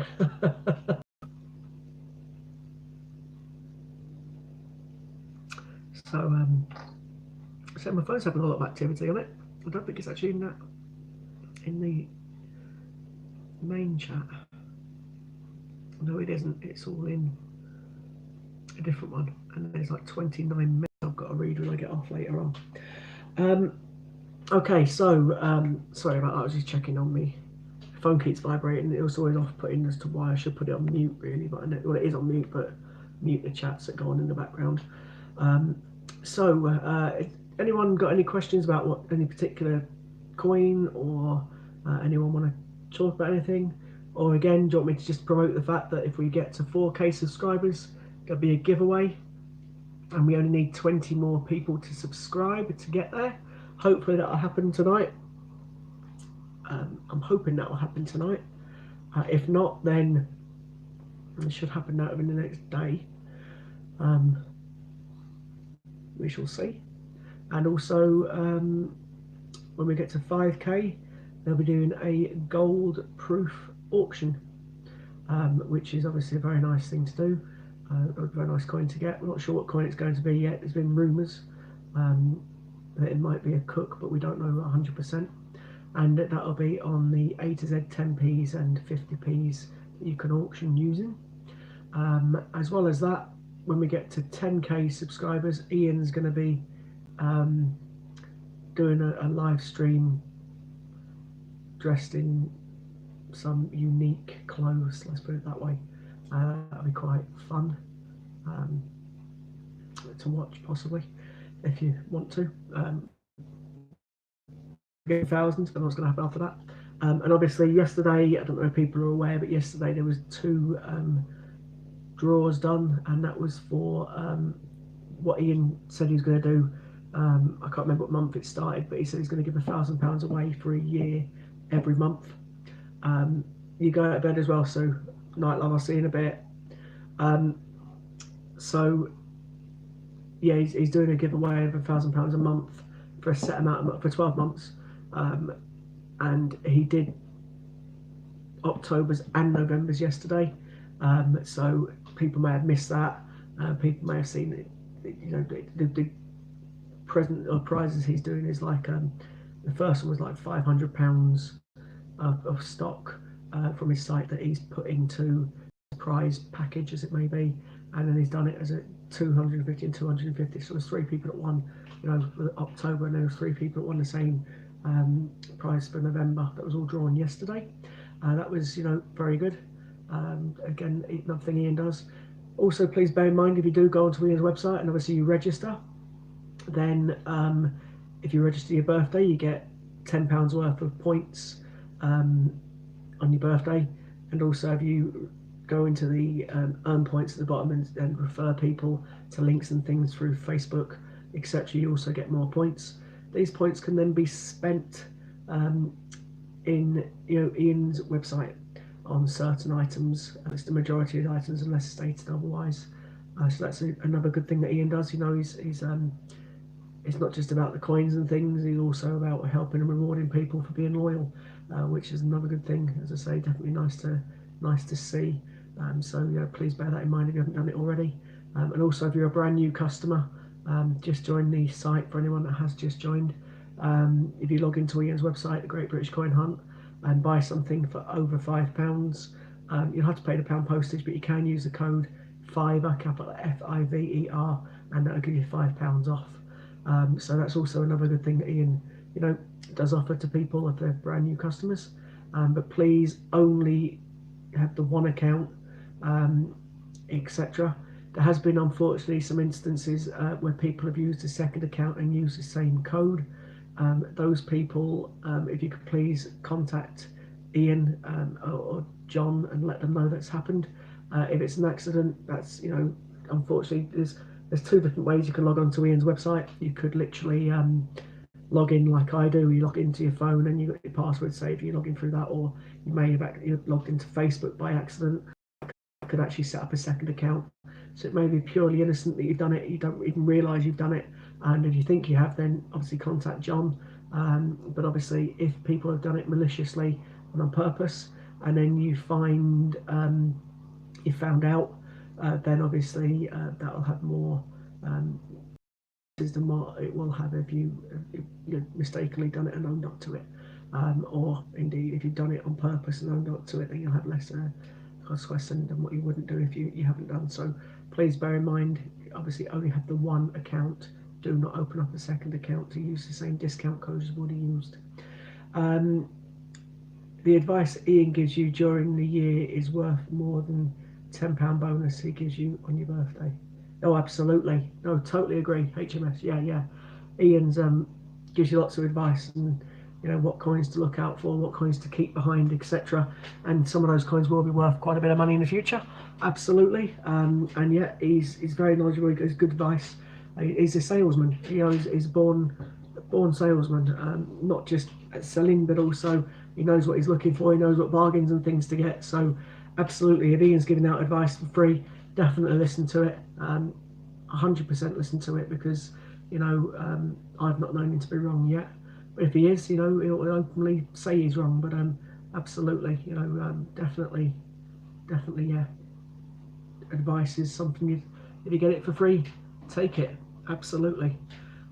So yeah, he does give a lot more than just his things. But I think for loyal customers, giving out a bonus for a happy birthday kind of thing every year is lovely. You also, if you buy something from his site and you pay by bank transfer, you get extra points for that. So there's lots of ways to earn points. It's like a points reward scheme that other shops and companies have. So it's definitely well worth doing. Obviously, again, as Ian said quite happily on a number of occasions, always anyone that's in this stream and watching through the Great British Coin Hunt, please visit his shop if you're after any particular coins and he's got them in stock. Obviously buy them from him. However, if he hasn't got them in stock, then he's more than happy for you to visit certain people's shops. For example, hi there, Matt. So let's say he's more than happy for you to visit other people's shops. For example, Chris Dyer, one of the mods there with a spanner next to his name, he's got his own shop that if you visit that, I'm sure he'll put a link up in a second, he'll give you 10% off if you mention the code TGBCH. Dragon Lord Coins, Steve Fraser's also got a website that sells coins, and he has got a lot of the Olympic coins that other people possibly haven't got in stock. So again, check out Steve Fraser. And then another one that also comes up occasionally is UK Coin Hunt. He sells the coin albums like it's a bit like this one. So he's got coin albums. His hold 96 coins. This actual one I've shown there holds 120 because I wanted a bigger one, but I didn't get that from UK Coin Hunt. But UK Coin Hunt does sell very, very good coin books. Obviously grab some of those from him. He also sells coins as well. I personally have bought some penguin coins off UK Coin Hunt. Quick service, quick delivery, etc. So certainly have a look at all three of the ones that Chris has just linked for you if Ian hasn't got them in stock. But obviously I'll always say please check out Ian's website first, and if Ian hasn't got it, then by all means use one of those. And say I know Steve's got quite a few of the Olympic coins that people haven't got, although the one that springs out straight after Ian to me is the one that gives 10% discount, to be totally honest. So yeah, and then obviously UK Coin Hunt, free coin albums, etc. Please feel free to use those if Ian hasn't got any of the items. Ian doesn't sell coin albums, so not like that one that I've showed you anyway. So if you want one of those, UK Coin Hunt is the place to get that from. I know Warren's got one, and he's confirmed that it's very good quality, so it's definitely worth checking out that website for those kind of coin books. I'm led to believe they hold the £1, so £2, 50p's quite nicely, and also obviously your 10p coins. However, Ian has got a 10p A to Z coin still listed on his coin book, still listed on his website with a surprise or mystery coin at £15. However, that is a 2018 version of the A to Z coin 10p coin hunt. So he hasn't got the 19 ones available, but he has still got a couple of 18s. So if you're looking for one of those coin books, have a look on that website or on Ian's website and pick up one of those. That's absolutely brilliant, Matt.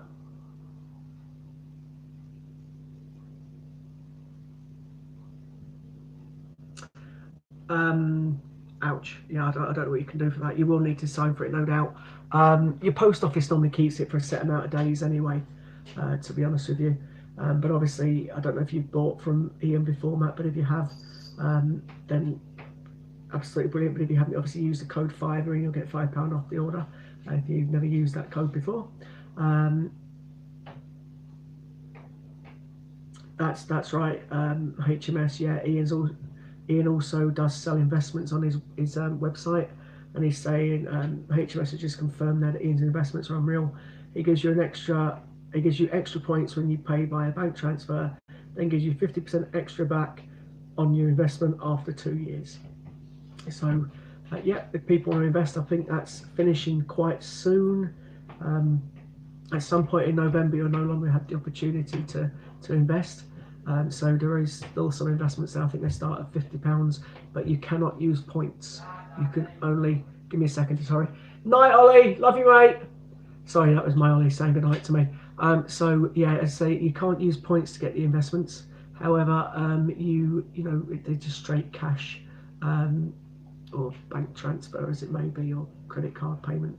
But yeah, there is still obviously investments available to be bought, and they do give a good return, as HMS has just said there, 50% back after the first 2 years. And say if you do it on the bank transfer, you get more, you get points into your account as well.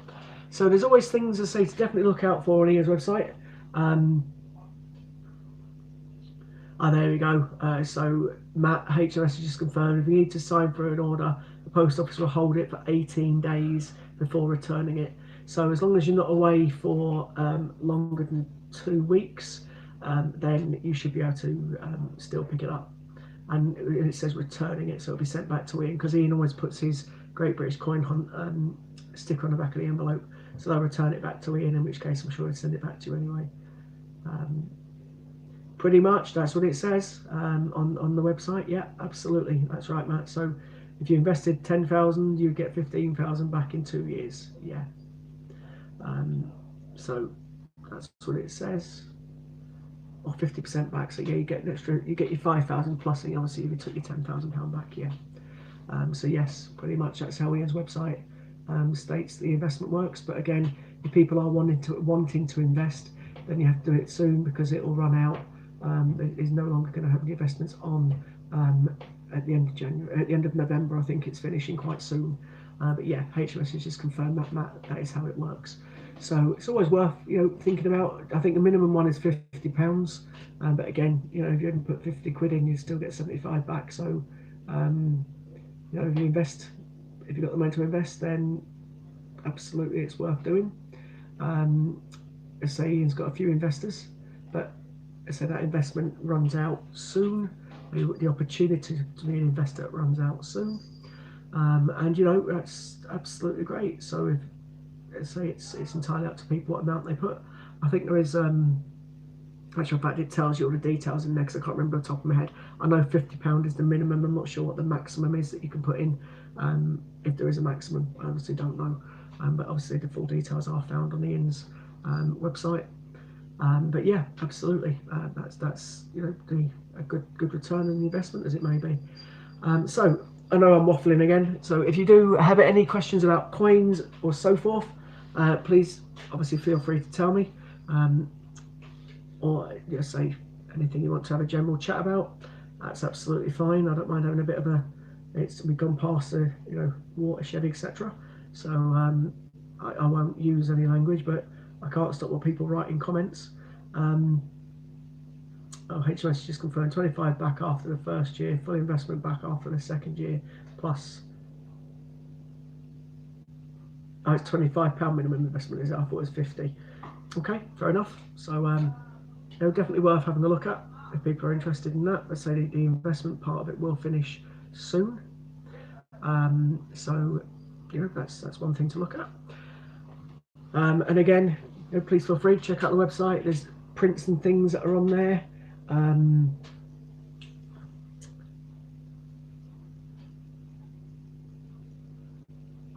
don't know who LS and I are, but I'd say it's entirely everyone's choice.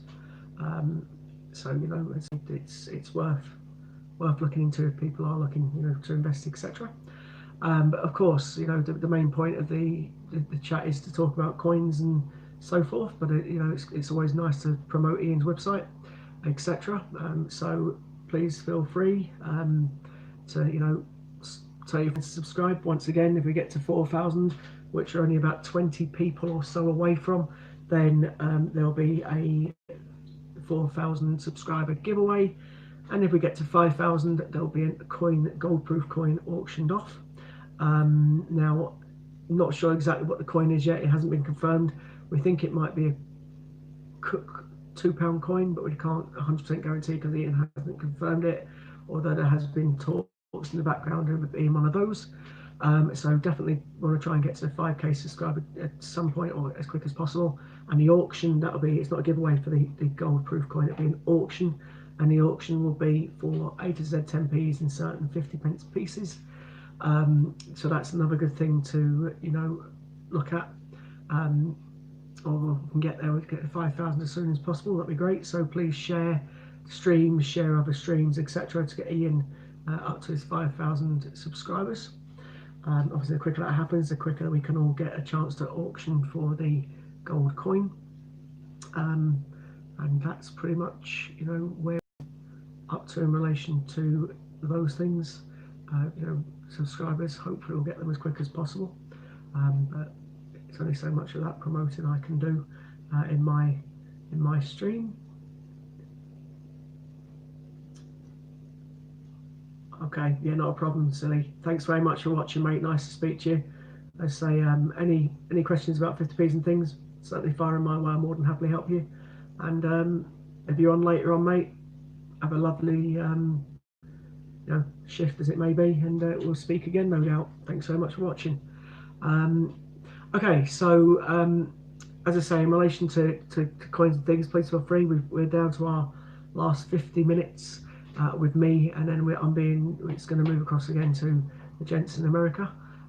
So feel free, ask any questions about any UK currency whilst you've got the opportunity with myself, and I will try my best to answer. However, again, certain coins I don't know too much about. But by all means, if you want me to show off any of these lovely 50p's that my daughter has got, then let me know and I'll show a couple of those for you.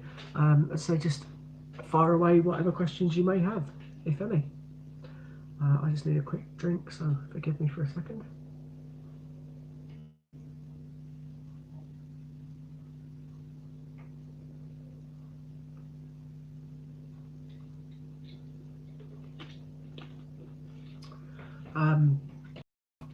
I will quickly also mention the fact that, as a lot of you know, Ian does auctions and things. there is going to be obviously on the first of each month a 1 and 2p auction. The 1 and 2p auctions are for 1 and 2p's that are non-magnetic. So you can get 1 and 2p's quite easily from most banks because they don't tend to get rid of a lot of those and change. People don't tend to want 1 and 2p's. So I personally just done a 1p coin hunt. I only had 11 quid or 13 quid or whatever it was. It took absolutely ages, but I did find quite a few. I got over 300 or nearly 400 of the non-magnetic coins.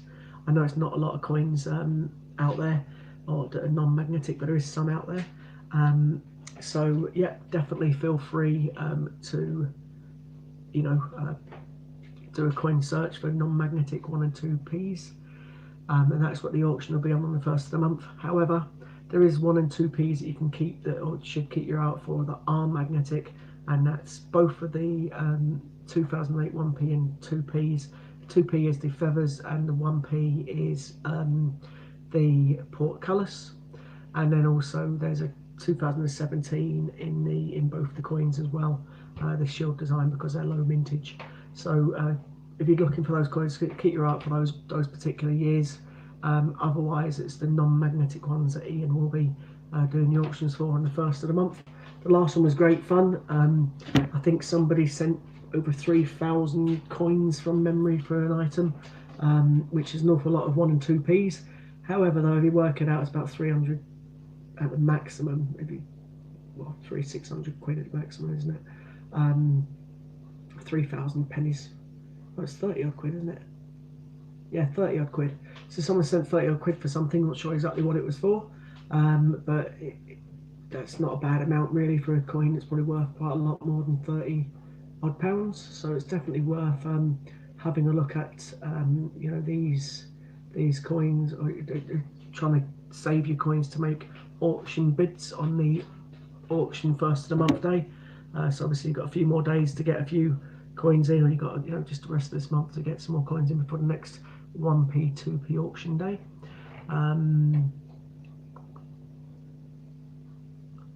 Okay, so HMS and Matt are chatting about bonds and things in the background, so way out of my zone. I'll leave you two chatting about that. So if anybody hasn't liked us yet the page, or, you know, subscribe to Ian, please do so. So we are only 20 short from getting the next or £4,000, not £4,000, sorry, 4,000 subscriber giveaway. I'm not sure what the actual thing is going to be, but yeah, feel free, you know, pass it on to people, to get people to subscribe. So the quicker we get to 5,000, the quicker the gold proof coin gets, you know, raffled off, or auctioned off, I should say. There's also an opportunity to buy raffle tickets. Ian has got raffles on his website. There's lots of different raffles on there. There's a set amount of tickets per item, and whenever the raffle is sold out, the raffle will be done the next day, or unless Warren's on, in which case Warren will do it on his stream. But yeah, there's also raffle tickets that are available on the website.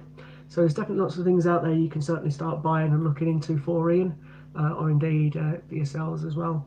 You know, there's certainly opportunity to get things, and of course all of the coins are still available to be bought for giveaway, apart from Peter Rabbit. Peter Rabbit's obviously sold out a while ago.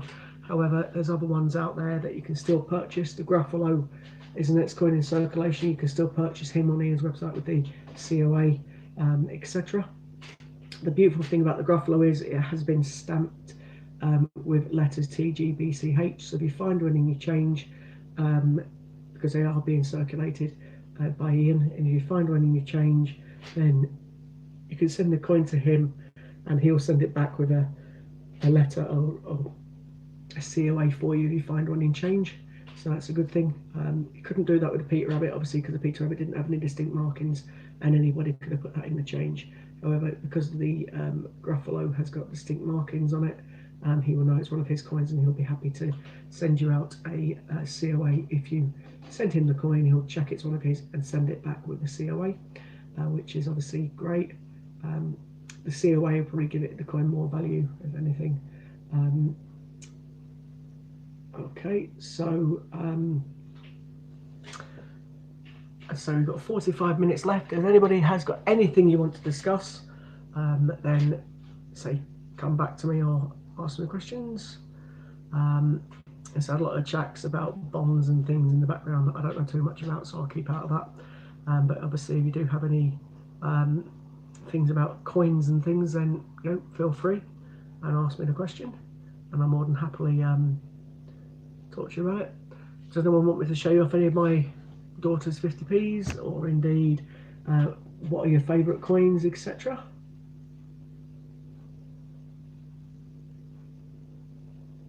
So Butcher's on. Hi Butcher, didn't see you in the background, mate. Glad you're on. You're listening, finishing up and getting a countdown. Yeah, we've got and Dean's on. Sorry, My Family Collects. Hi Dean. Pretty much we've got 43 minutes of me left, and then lovely gents from across the pond jump on. I think Butcher's on next. So that's pretty cool. We've now got 20 people watching, so we jumped up a bit. So if anybody, I've just been mentioning it to everybody, so forgive me, but we were about 20 people short from the 4,000 subscriber giveaway. So the quicker we get that, the better. And then obviously once we reach the 4,000 and surpass it, we get to 5,000, then there'll be a gold proof coin auctioned off. There is something for 10k, but I'm hoping we can get there quite soon, but I'm not sure. If anybody does have any questions or any queries, please feel free to fire them at me. If it's in relation to certain UK coins, I'll more than happily help. Other UK coins, then potentially I'm not so good on, but obviously I've got people out there that will know the answer, and that's pretty much where we're up to at the moment. So I don't know too much about American coins or American currency. However, if you've got any questions about those, I can see Butcher's on. I'm sure he'll be happy to answer some questions about any American currency if you've got questions on it. And of course, please tune in after midnight when the well, I keep saying Americans, it doesn't sound very nice. That when the gents from across in the US come on, they will more than happily, be doing their stream and so forth. So I'd say don't know anything about American currency or American coins. I certainly need to learn something from our colleagues across in the US, and see what things I need to find out. I don't know too much about the currency at all, but obviously when it comes to UK sterling and things, I do. I'm going to stand up for a second. I'm getting cramp in my leg. Forgive me for 1 sec. Oh, I have to bend down and talk to you. I get bad sciatica when I sit down in the same position for too long, and unfortunately I've been sat here for about 5.5 hours, so it gets a bit stiff, my leg. It sounds so wrong. I wasn't any puns and innuendos meant there at all. So yeah, I know it doesn't look very good that I'm rubbing my leg in the background. Yeah, so apologies. It's the first time I've ever had to stand up, but it's a little bit numb tonight. So yeah, any questions or queries to say, please feel free. It's very hard being sat in the same position for such a long time. There we go. It feels a bit better now. I'm not sat on pillows anymore. Okay, hi there, Dean. On My Family Collects. I was talking about your grandma earlier on, mate, and the fact about her £2 coin book and she couldn't fill it, and also the fact, well, actually I haven't mentioned it yet, but I will mention it again now because you're on and you just reminded me, the video that was also posted in our little group about her getting her 50p from Steve Fraser and the 50p Olympic. It was very nice. Steve actually streamed it on his video last night or yesterday and showed people that he actually had his phone up and showed them the video. So that was quite nice as well. So it's absolutely brilliant again that your grand virtually finished her 50p book as well. It's pretty good, and she's got her last Olympic. That's absolutely brilliant. So yeah, absolutely, Dean. I've mentioned you. I spoke about you earlier on, so that's pretty cool. So Dean, as people may not be aware, Dean's from My Family Collects. He's one of our CJs. He normally comes on and does coin hunts and things live on air with his wife and kids. I think it was Kai last night, wasn't it? It was on with you. So that's pretty cool. I don't have any poppy coins, no, because the £5 ones, weren't they? Or there was a £5 one just released. But what I got one of the 50p's. It was from, I can't remember which territory it was from now. It's got the 1918 to 2018 on it, 100-year, the centenary one. I had one of them. I haven't got it on me to show it. I showed it off the other day, but I got one of those ones. I quite liked it, and I thought, oh, that's nice, 100 years, and I got that. But no, I haven't got any of the poppy ones.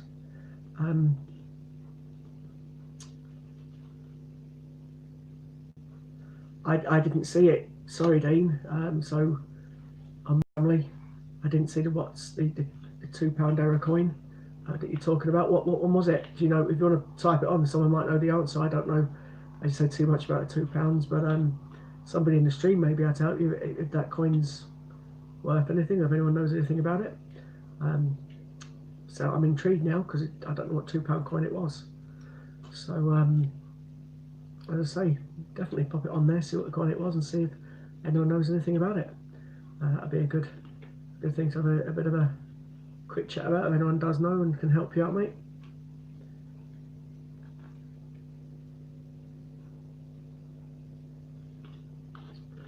Okay. So I think Matt and HMS is still having a chat about bonds and things in the background. But yeah, absolutely. So Dean, if you don't know what the coin is, mate, I haven't seen it, so please feel free to show me the coin, and I will happily see if anyone knows anything about it. What kind of error £2 coin was it?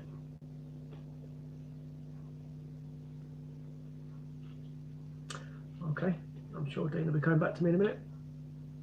So, anybody else got any other questions? As I say, I didn't have that poppy coin. But yourself, HMS, have you got any of the poppy coins, the £5 ones and things that were released? I know that Warren was showing one off yesterday in one of his videos, wasn't he? About the coin with the poppy on it. It looked very nice. I think it was a £5 coin, wasn't it? And I think he got it from Westminster Collects from memory. Do you have any of the poppy coins, etc.? Has anyone else got any nice coins for remembrance period or so forth? Matt's got a few poppy coins. Yeah, Warren had was £5 coin. That's cool. Is there any different ones? Like I looked at Westminster Collects when Warren put it on yesterday. I saw the £5 one, but I didn't really pay much attention because again it's a £5 coin. Although it did look very nice. You got £5. I've only got £5 poppies. Okay. So the only remembrance kind of coin I've got is a 1918 to 2018 50p. I think that comes from the Isle of Man or somewhere from memory. I've got one of them, but that's the only kind of remembrance 50p as it may be, or coin that I've got. Yes, Westminster bring them out every year. £5 for 5 delivered. Alright, so it's for £5 delivered. A £5 coin for £5 delivered. Okay, that makes sense. So basically you're paying face value for the coin. Max 3 per household. There's always restrictions, isn't there, on a certain amount of coins. You know, if you're bringing out a load of coins, why do you have restrictions on it? I don't understand that. Again, that's just my opinion. You know, I only ever buy what I need, and I suppose there's lots of people out there that only buy what they need. But surely, if you've got 4 people in your household and you wanted that coin 4 times, one for each person, like for example me, supposing I wanted one for me, one for Sue, one for Oliver, and one for Katie, then how would I do it? Why not have to restrict? You know, there's lots of people in the household who've got more than 3 people in the household, so I don't understand why they had these restrictions. When they bring them out, they sell £15-ish on eBay. Yeah, no, I get that. Maybe that's why. No, I can understand that. It's a little bit annoying why, if you've got a bit, you know, as I say, because there's people like me that are genuine and just come out there and you get the coin for the one that you need. For example, I get 4 of each coin each time they come out, the 50p's. And then there's also people out there that will go out and buy, but they're businesses that are buying a few hundred of them to sell, and I get that as well, you know. But if there's, say, 6 people in a house, or 5 people, or 4 people, why limit it to 3? I I suppose way around that would be open up a separate account for somebody else in the household and get in, but then again they'd know from your address, wouldn't they? So there isn't a way around it. As I said, I think that's a very low restriction. I can understand when they've got the 10, because they have 10 on certain things, don't they? 10 coin restriction on certain things, and I can understand that more because that stops anybody, that is buying them to sell them on, etc. If they don't want them for that kind of purpose. But oh well, I say it's yes, yeah, they are. And that's one of the things you get quite a lot of is Westminster sending advertisement. However, I've got to say, in Westminster's defence, when you do buy something from Westminster and you don't want the advertising or the marketing, you can quite quickly phone them up and say, please stop sending me the marketing, and they do stop doing it. I buy quite a few coins from Westminster Collects. That's where I tend to get a lot of my coins from, because of the fact that it's the cheapest place to get them. I'm not worried about the packaging, so I get them from Westminster Collects, and I phoned them up, spoke to somebody very helpful in customer services, and said, please start sending me your marketing. They took me off the marketing list, and since then they did warn me it takes a couple of months to properly stop, but since then I've not received anything really through the post, and I was getting stuff weekly, and I haven't received anything since I asked to be taken off the marketing list. So yeah, exactly, change your preferences. So that's pretty much what I did, and they were very, very helpful. When I asked them to stop sending me things through, they stopped sending me things through. Mind you, I think there's certain things, I know there is, you have to now because of GDPR. If someone says to you they don't want marketing, you have to take off the marketing list. So it's the new law that come in, but yes, absolutely. If you're not happy with them sending marketing, just tell them to stop, and they will.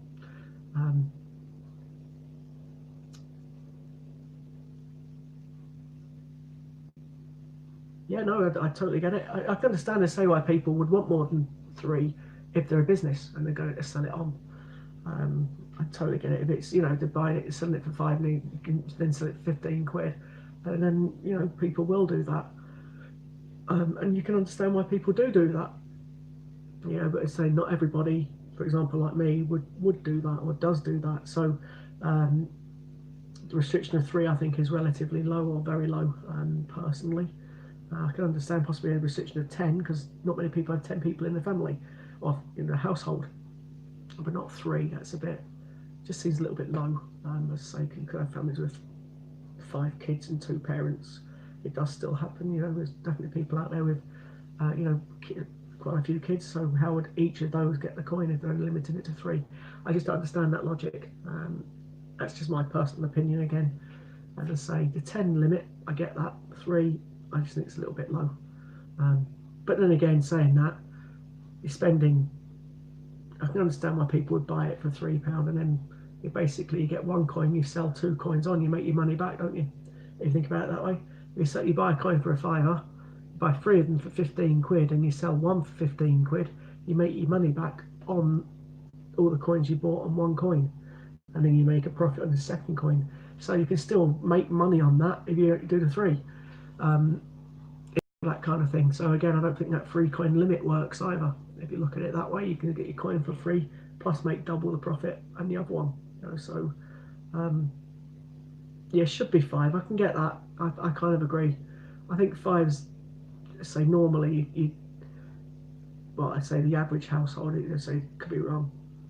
Yeah, no, it is a no-brainer. Absolutely HMS, and I can understand why people do it. And then you can then understand why they've got the limits. But again, 3 is, in my opinion, a little bit too low. I think 5 does sound about kind of right. As say, for example, my household, there's me, the wife, 2 kids, there's 4. I need 4. You may have people with 4 kids, so maybe the limit should be 6. Then again, what is the limit? You could have lots of kids. So, as I say, I think it's people that have bought coins, etc., and sell them on. Quick question: is Ian getting the snowman in? No, Ian won't be getting the snowman in. It's Snowman 2019. He won't be getting it in. Definitely not. He's confirmed he's not going to be getting the snowman in. He couldn't get the 18 one last year at all. There was he just couldn't get the 18 on. I won't go into details of it, but he didn't get the 18 on. And unfortunately, no, he won't be getting the 19. He's already confirmed that he's not going to be getting the 19 snowman. So unfortunately, no, you won't be able to get the snowman from Ian. Obviously, you can get it from the usual places. We've mentioned a couple in the stream, Westminster Collects, etc. That was last year's one. Basically, I know a bit about it, but I'm not going to say on here. But yeah, there was a problem last year getting the snowman coin, unfortunately, so he couldn't get the 2018. So he's not going to get the 2019 snowman coin. So yeah, you have to go to the usual places, Westminster, Change Checker, etc. to get that. Although saying that, one of the CJs on here, Steve Fraser, is selling those coins as well. He's got the snowman, so you may be able to get Dragon Lord coins, may have a snowman for sale if other places have sold out. When he said he stopped bunk packs,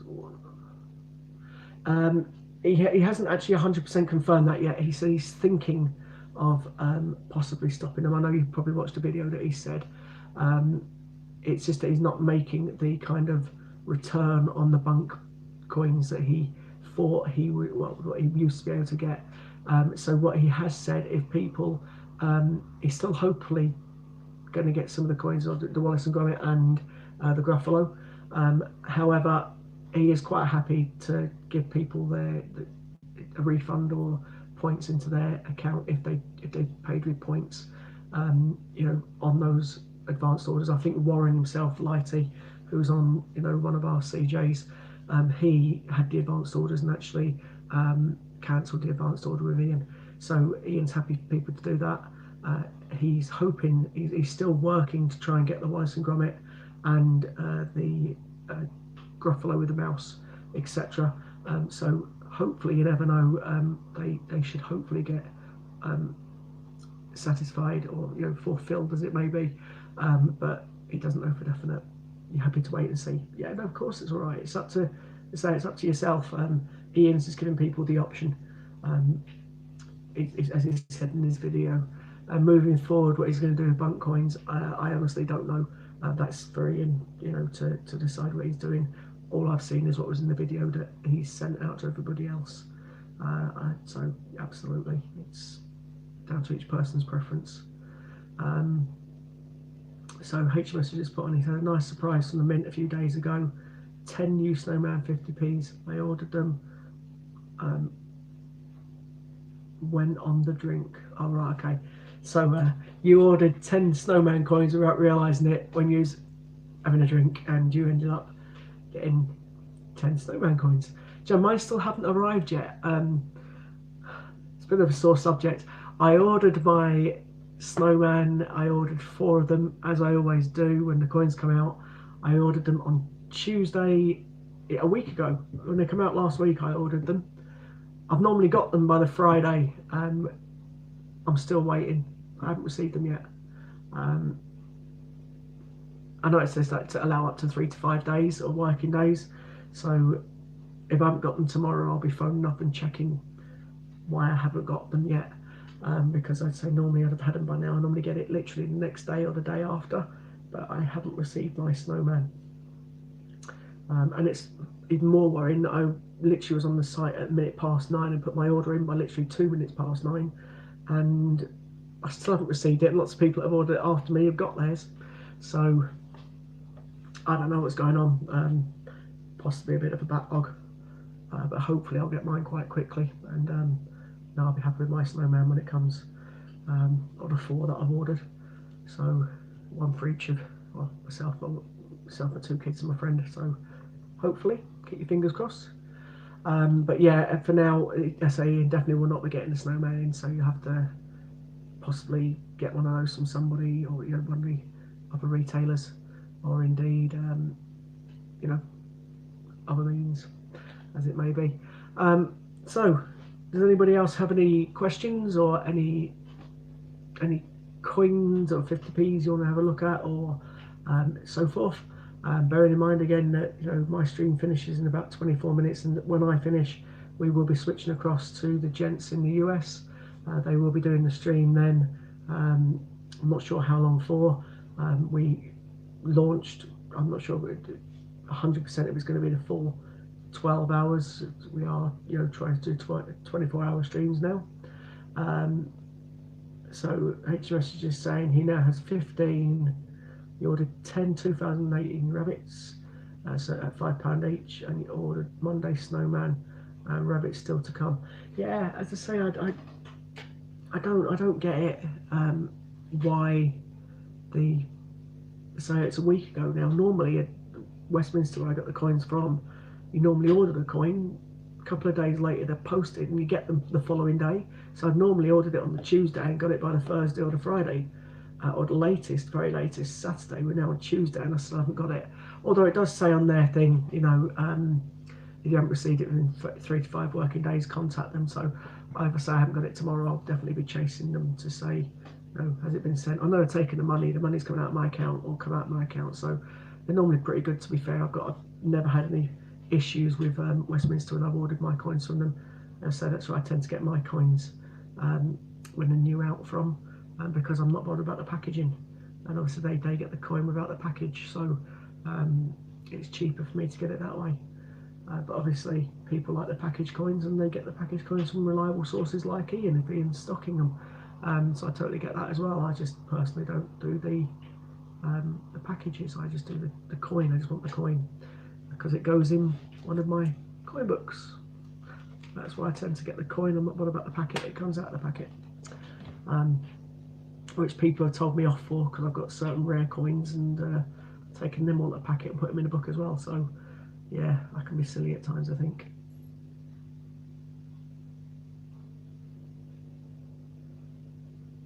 Okay, so it can take 10 working days to come and they only charge you when it's dispatched. Well, I've definitely been charged because the money's come out of my account. So in that case, it must be in the post.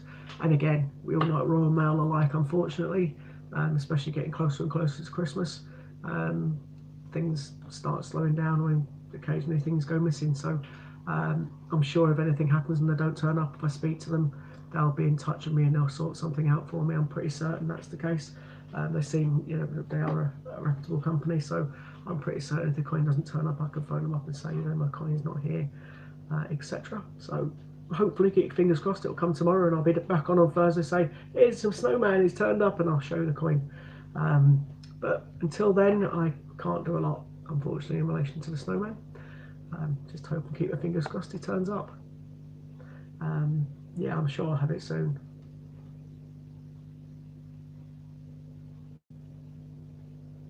Yeah, as I say, I don't think for a second, Matt, it won't come. I'm pretty confident it will come. I've had the email confirming it. I've had the money taken out of the account. So normally I get the coin within 2 days. So you normally had the money taken, as you know, and then literally the coin turns up the next day. It just hasn't done yet. But I think that's because so many people have been ordering the snowman because of the fact that last year's one is so valuable now. It was sold at $3.99 last year. Obviously now it's $4.50, and that's for the the blue card packaged one, and it's now 12-15 quid just for that the blue card package coin. So it's the ones then with the proper pictures, obviously with £10 a pop at the time, they're now selling double the price, like 20 odd quid. So I can understand why people have obviously jumped on the snowman the second it's come out. Plus it's the snowman and all kids like the snowman, so I'm pretty certain it'll come out. You're waiting on the Wallace and Gromit and the snowman, yeah, and the aviation. Yeah, so my Wallace and Gromit, I literally did get all 4 of them 2 days after. So, as I say, we'll see what happens. HMS has confirmed he had a bad experience at Westminster when he ordered a few cheap coins and didn't realise that he had joined a few collections. My monthly payments would have put me in debt. Fair enough. I've never subscribe to monthly things, but I know that one of my friends had a similar situation where she thought she was just subscribing up to 50p's that were being released, and they started sending £2 and 50p's, but they did actually she contacted them and they were quite happy to take the coin back. So she didn't actually lose out in the end. She just is now buying the 50p separate, or rather she's getting me to buy the 50p's and she gives me the money for them. So that's the way that she's done it. But yeah, I know that they do put you on certain collections if you sign up for them, definitely. And Matt's confirming that's what he did and ended up paying over £100 a month plus. Yeah, no, I can understand that would work out quite a lot of money. Yeah, exactly. So there you go. You emailed Westminster and they freaked out. They sorted it out straight away and accepted the coins back. You got an apology. See, so they obviously made an error. They realised they made the error and they rectified it. You know, you can't really ask a customer service like it's obviously. I say that's why I know for a fact if mine don't turn up, I'm pretty certain they'll sort me out. You know, either the coin or the money. Obviously, I want the coin because I need the 4 coins. But yeah, as I said, I've never signed up to their subscription, and I've also told them to take me off the mailing list, which I have done. So you know, if I'm totally honest with you, I'd buy it if Ian could just get the coin in the same packaging and sell it for £4.50, then I'd buy it from Ian, because obviously I've got affiliation with Ian. I respect Ian, and I would buy the coin off Ian. However, Ian also knows the fact that I just collect 50p's, and he's quite respectful of the fact that I go for the cheapest place because I just want the coin. Unfortunately for him, he can only get the package. He can't get the separate coin as it is, or he can't get the cheaper coin. So unfortunately, he can only get the bigger ones. So personally, I would buy the coin from Ian every time, and he knows that. He knows it quite willingly that if it was just a coin, because he knows exactly what I do. He's seen me books. I just literally take the coin out of the packaging and put it in the book, and Ian knows I do that. He told me off for doing it with the Blue Peter one, so that's what I do.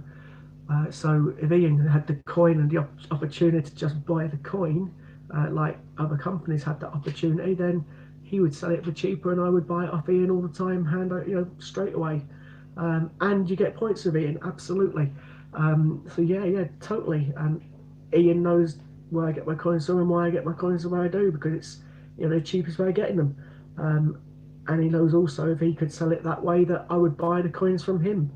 100%. He knows that, and I'd be the first person I'd buy them off all the time. However, as he can't get that coin and I don't want the package, he knows I get it from Westminster. I've told him openly and honestly a few times, and he's happy with that because he knows I buy 4 of them every time.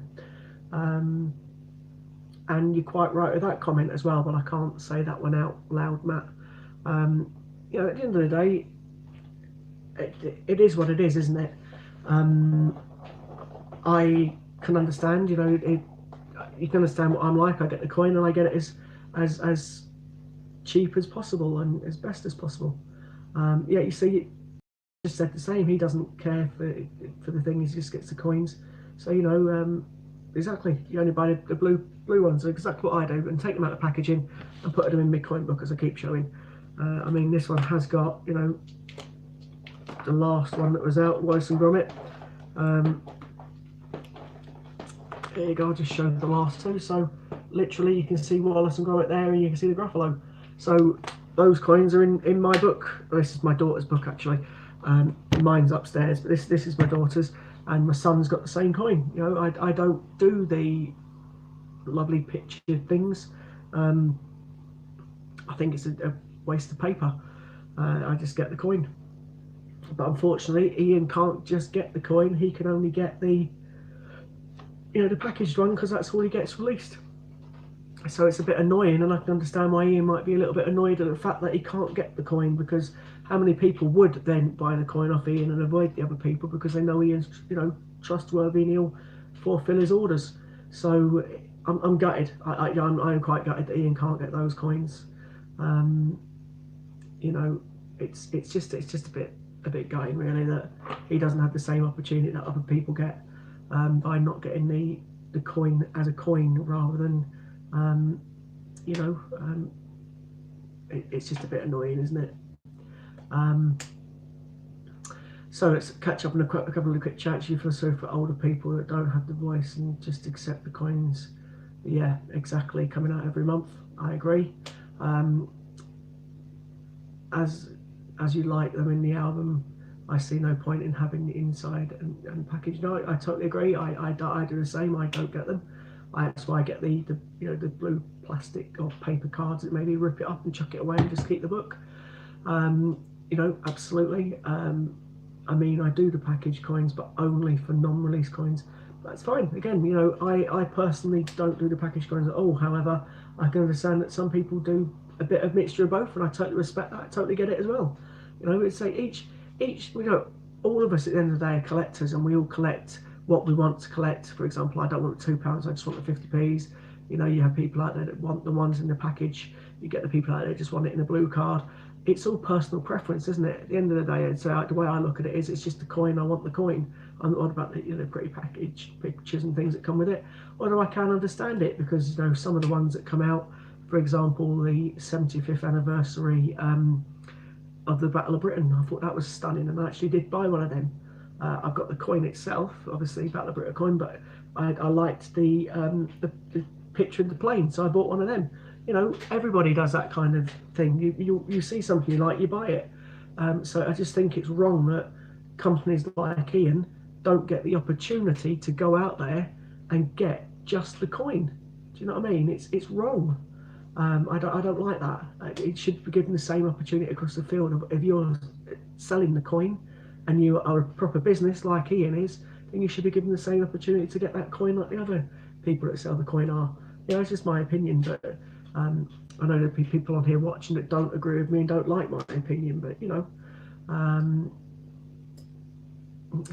absolutely, HMS, that is why people should invest, possibly. It's Matt, you want everything. Fair enough, I don't blame you. See, a lot of people do collect all the coins.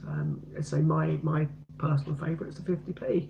However, a lot of my friends like £2 coins and the 50p. So we all really want our own things. About the coin subscription thing, you paid one coin and they sent every month.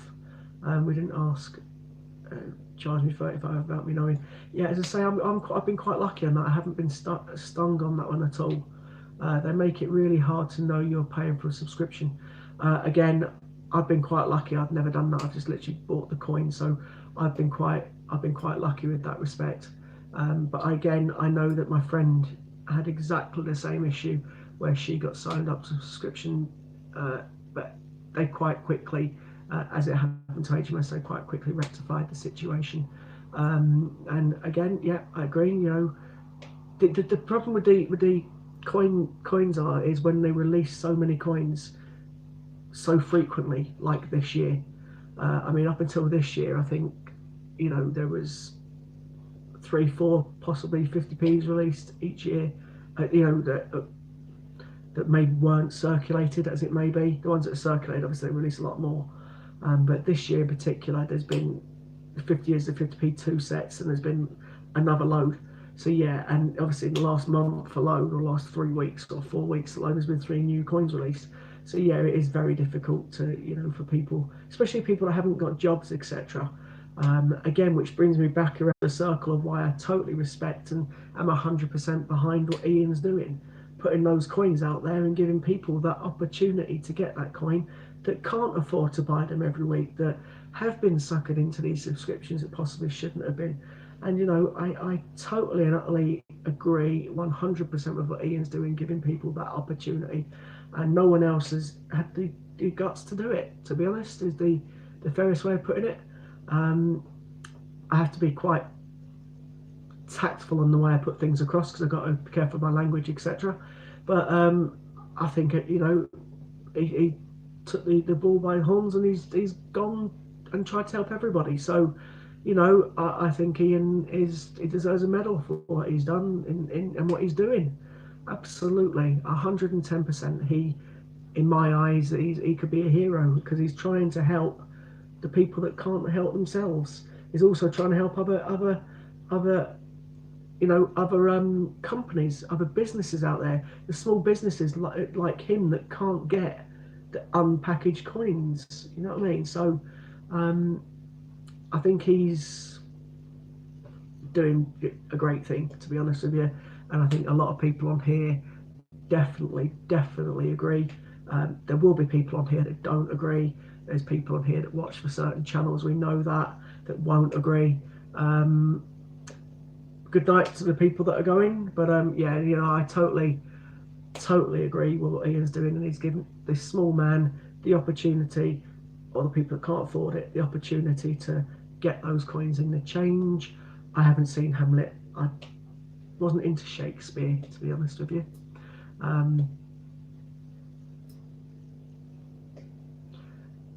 Absolutely, I totally get that. You know, HMS, mate, you're singing from the same song sheet as me. I respect Ian. I've got a lot of time for Ian. Absolutely, 110% behind what he's doing, as we all know. You know, and I'm, you know, 110% behind it. I don't like the way that he can't get the unpackaged coin. Why can't he get that? So, you know, and there's lots of people out there that can't, why coins aren't put in circulation. And again, that's been summed up in lots of my streams, you know, about Dean's grandma and things. And there's other people out there with young kids and that can't afford the coins and keep having to buy them, and they're going to want the coins like the Gruffalo and things because they're kids' coins.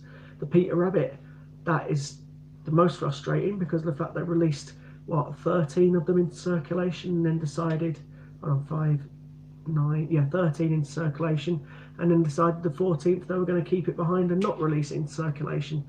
That's annoying, totally and utterly annoying, and it's disgusting. And that's why Ian obviously has done his Peter Rabbit. It's to prove a point that the coins should be out there, should be circulated. Absolutely.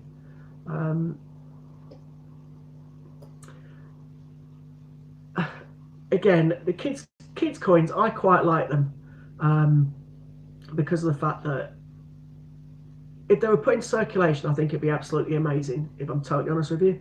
If all the coins were put in circulation and every child had the opportunity to get that coin, I'm quite happy about the dinosaur next year, about the Peter Rabbits, about all those coins that have been put in circulation.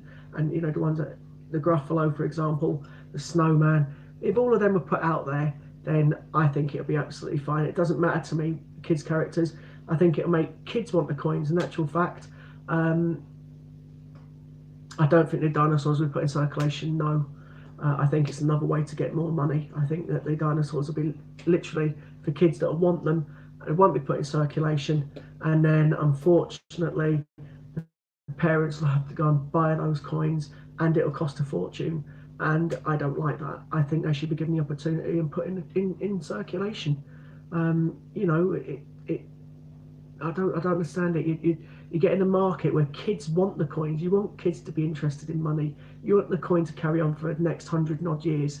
So why put coins that aren't going in circulation, which will draw the kid market in, which will make kids want the coin? I don't get it. Yeah, exactly. Why buy the coins when you can get it? You know, you should be able to get it in change for free. Find the coin. That's the whole point of being a coin collector. Finding the coins, the rare coins, finding it, keeping it. But not put them in circulation, I think is wrong. And I've said that on a number of occasions, and I stand by that, and I will never stand by that. That's why I say what Ian is doing, in my opinion, is absolutely amazing. He's given everybody the opportunity to get those coins that may not be able to afford them. And I think, you know, I think the Mint should release every coin into the circulation. I can understand why they don't. But I don't know. I don't know too much about the politics of it. I just give you my point of opinion, and I don't like the fact that the Mint do not circulate every coin. I think they found a niche way of doing it in the fact that they've released kids' coins. It makes kids want the coins, and therefore the parents have to buy it, or the grandparents. And I think that's a bit naughty.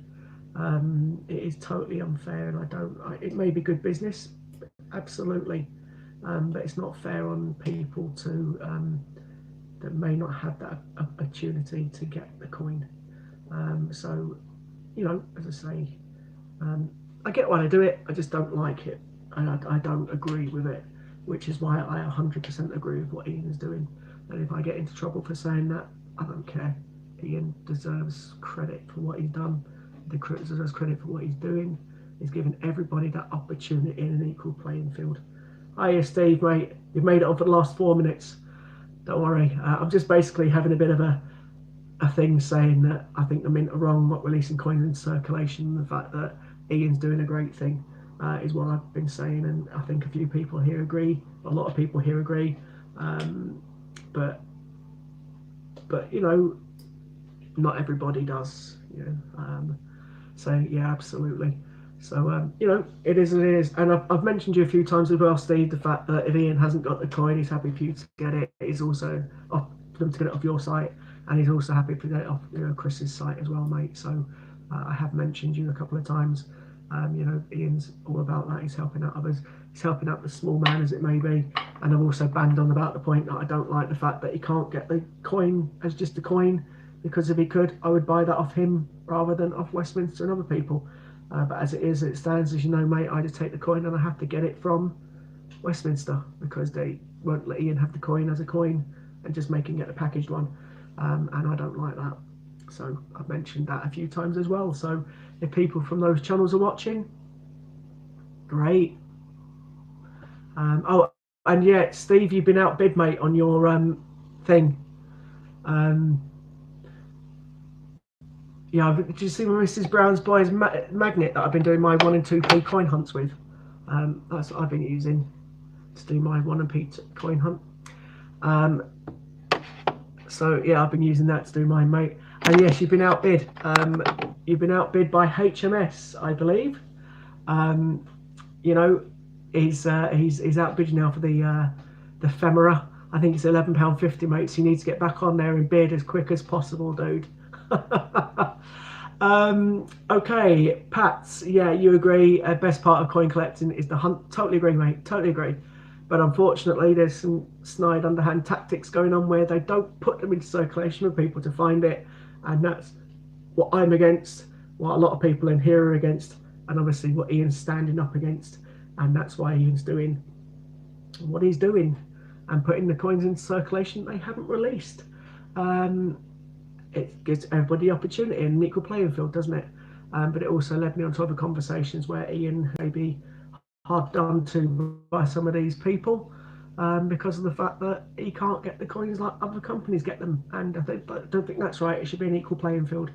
So I'm sorry if I've upset people, but again, I'm entitled to my opinion, just like you all are. So what Ian's doing is great, in my opinion, 100%. And I don't really care what, you know, if people don't agree with me. You know, you're entitled to your opinion, just like I am. So I've got about a minute left. Please, obviously, when I tune off or turn off, stay on. There is some gents joining us or doing a stream from America. As you know, we've got also some gentlemen that are in America doing coin hunts and coin streams with you. So please, if you want to learn anything about American currency, you know, stay on, speak to those guys. And, you know, absolutely. No, that sums it up, to be honest with you, Ben. Absolutely, mate.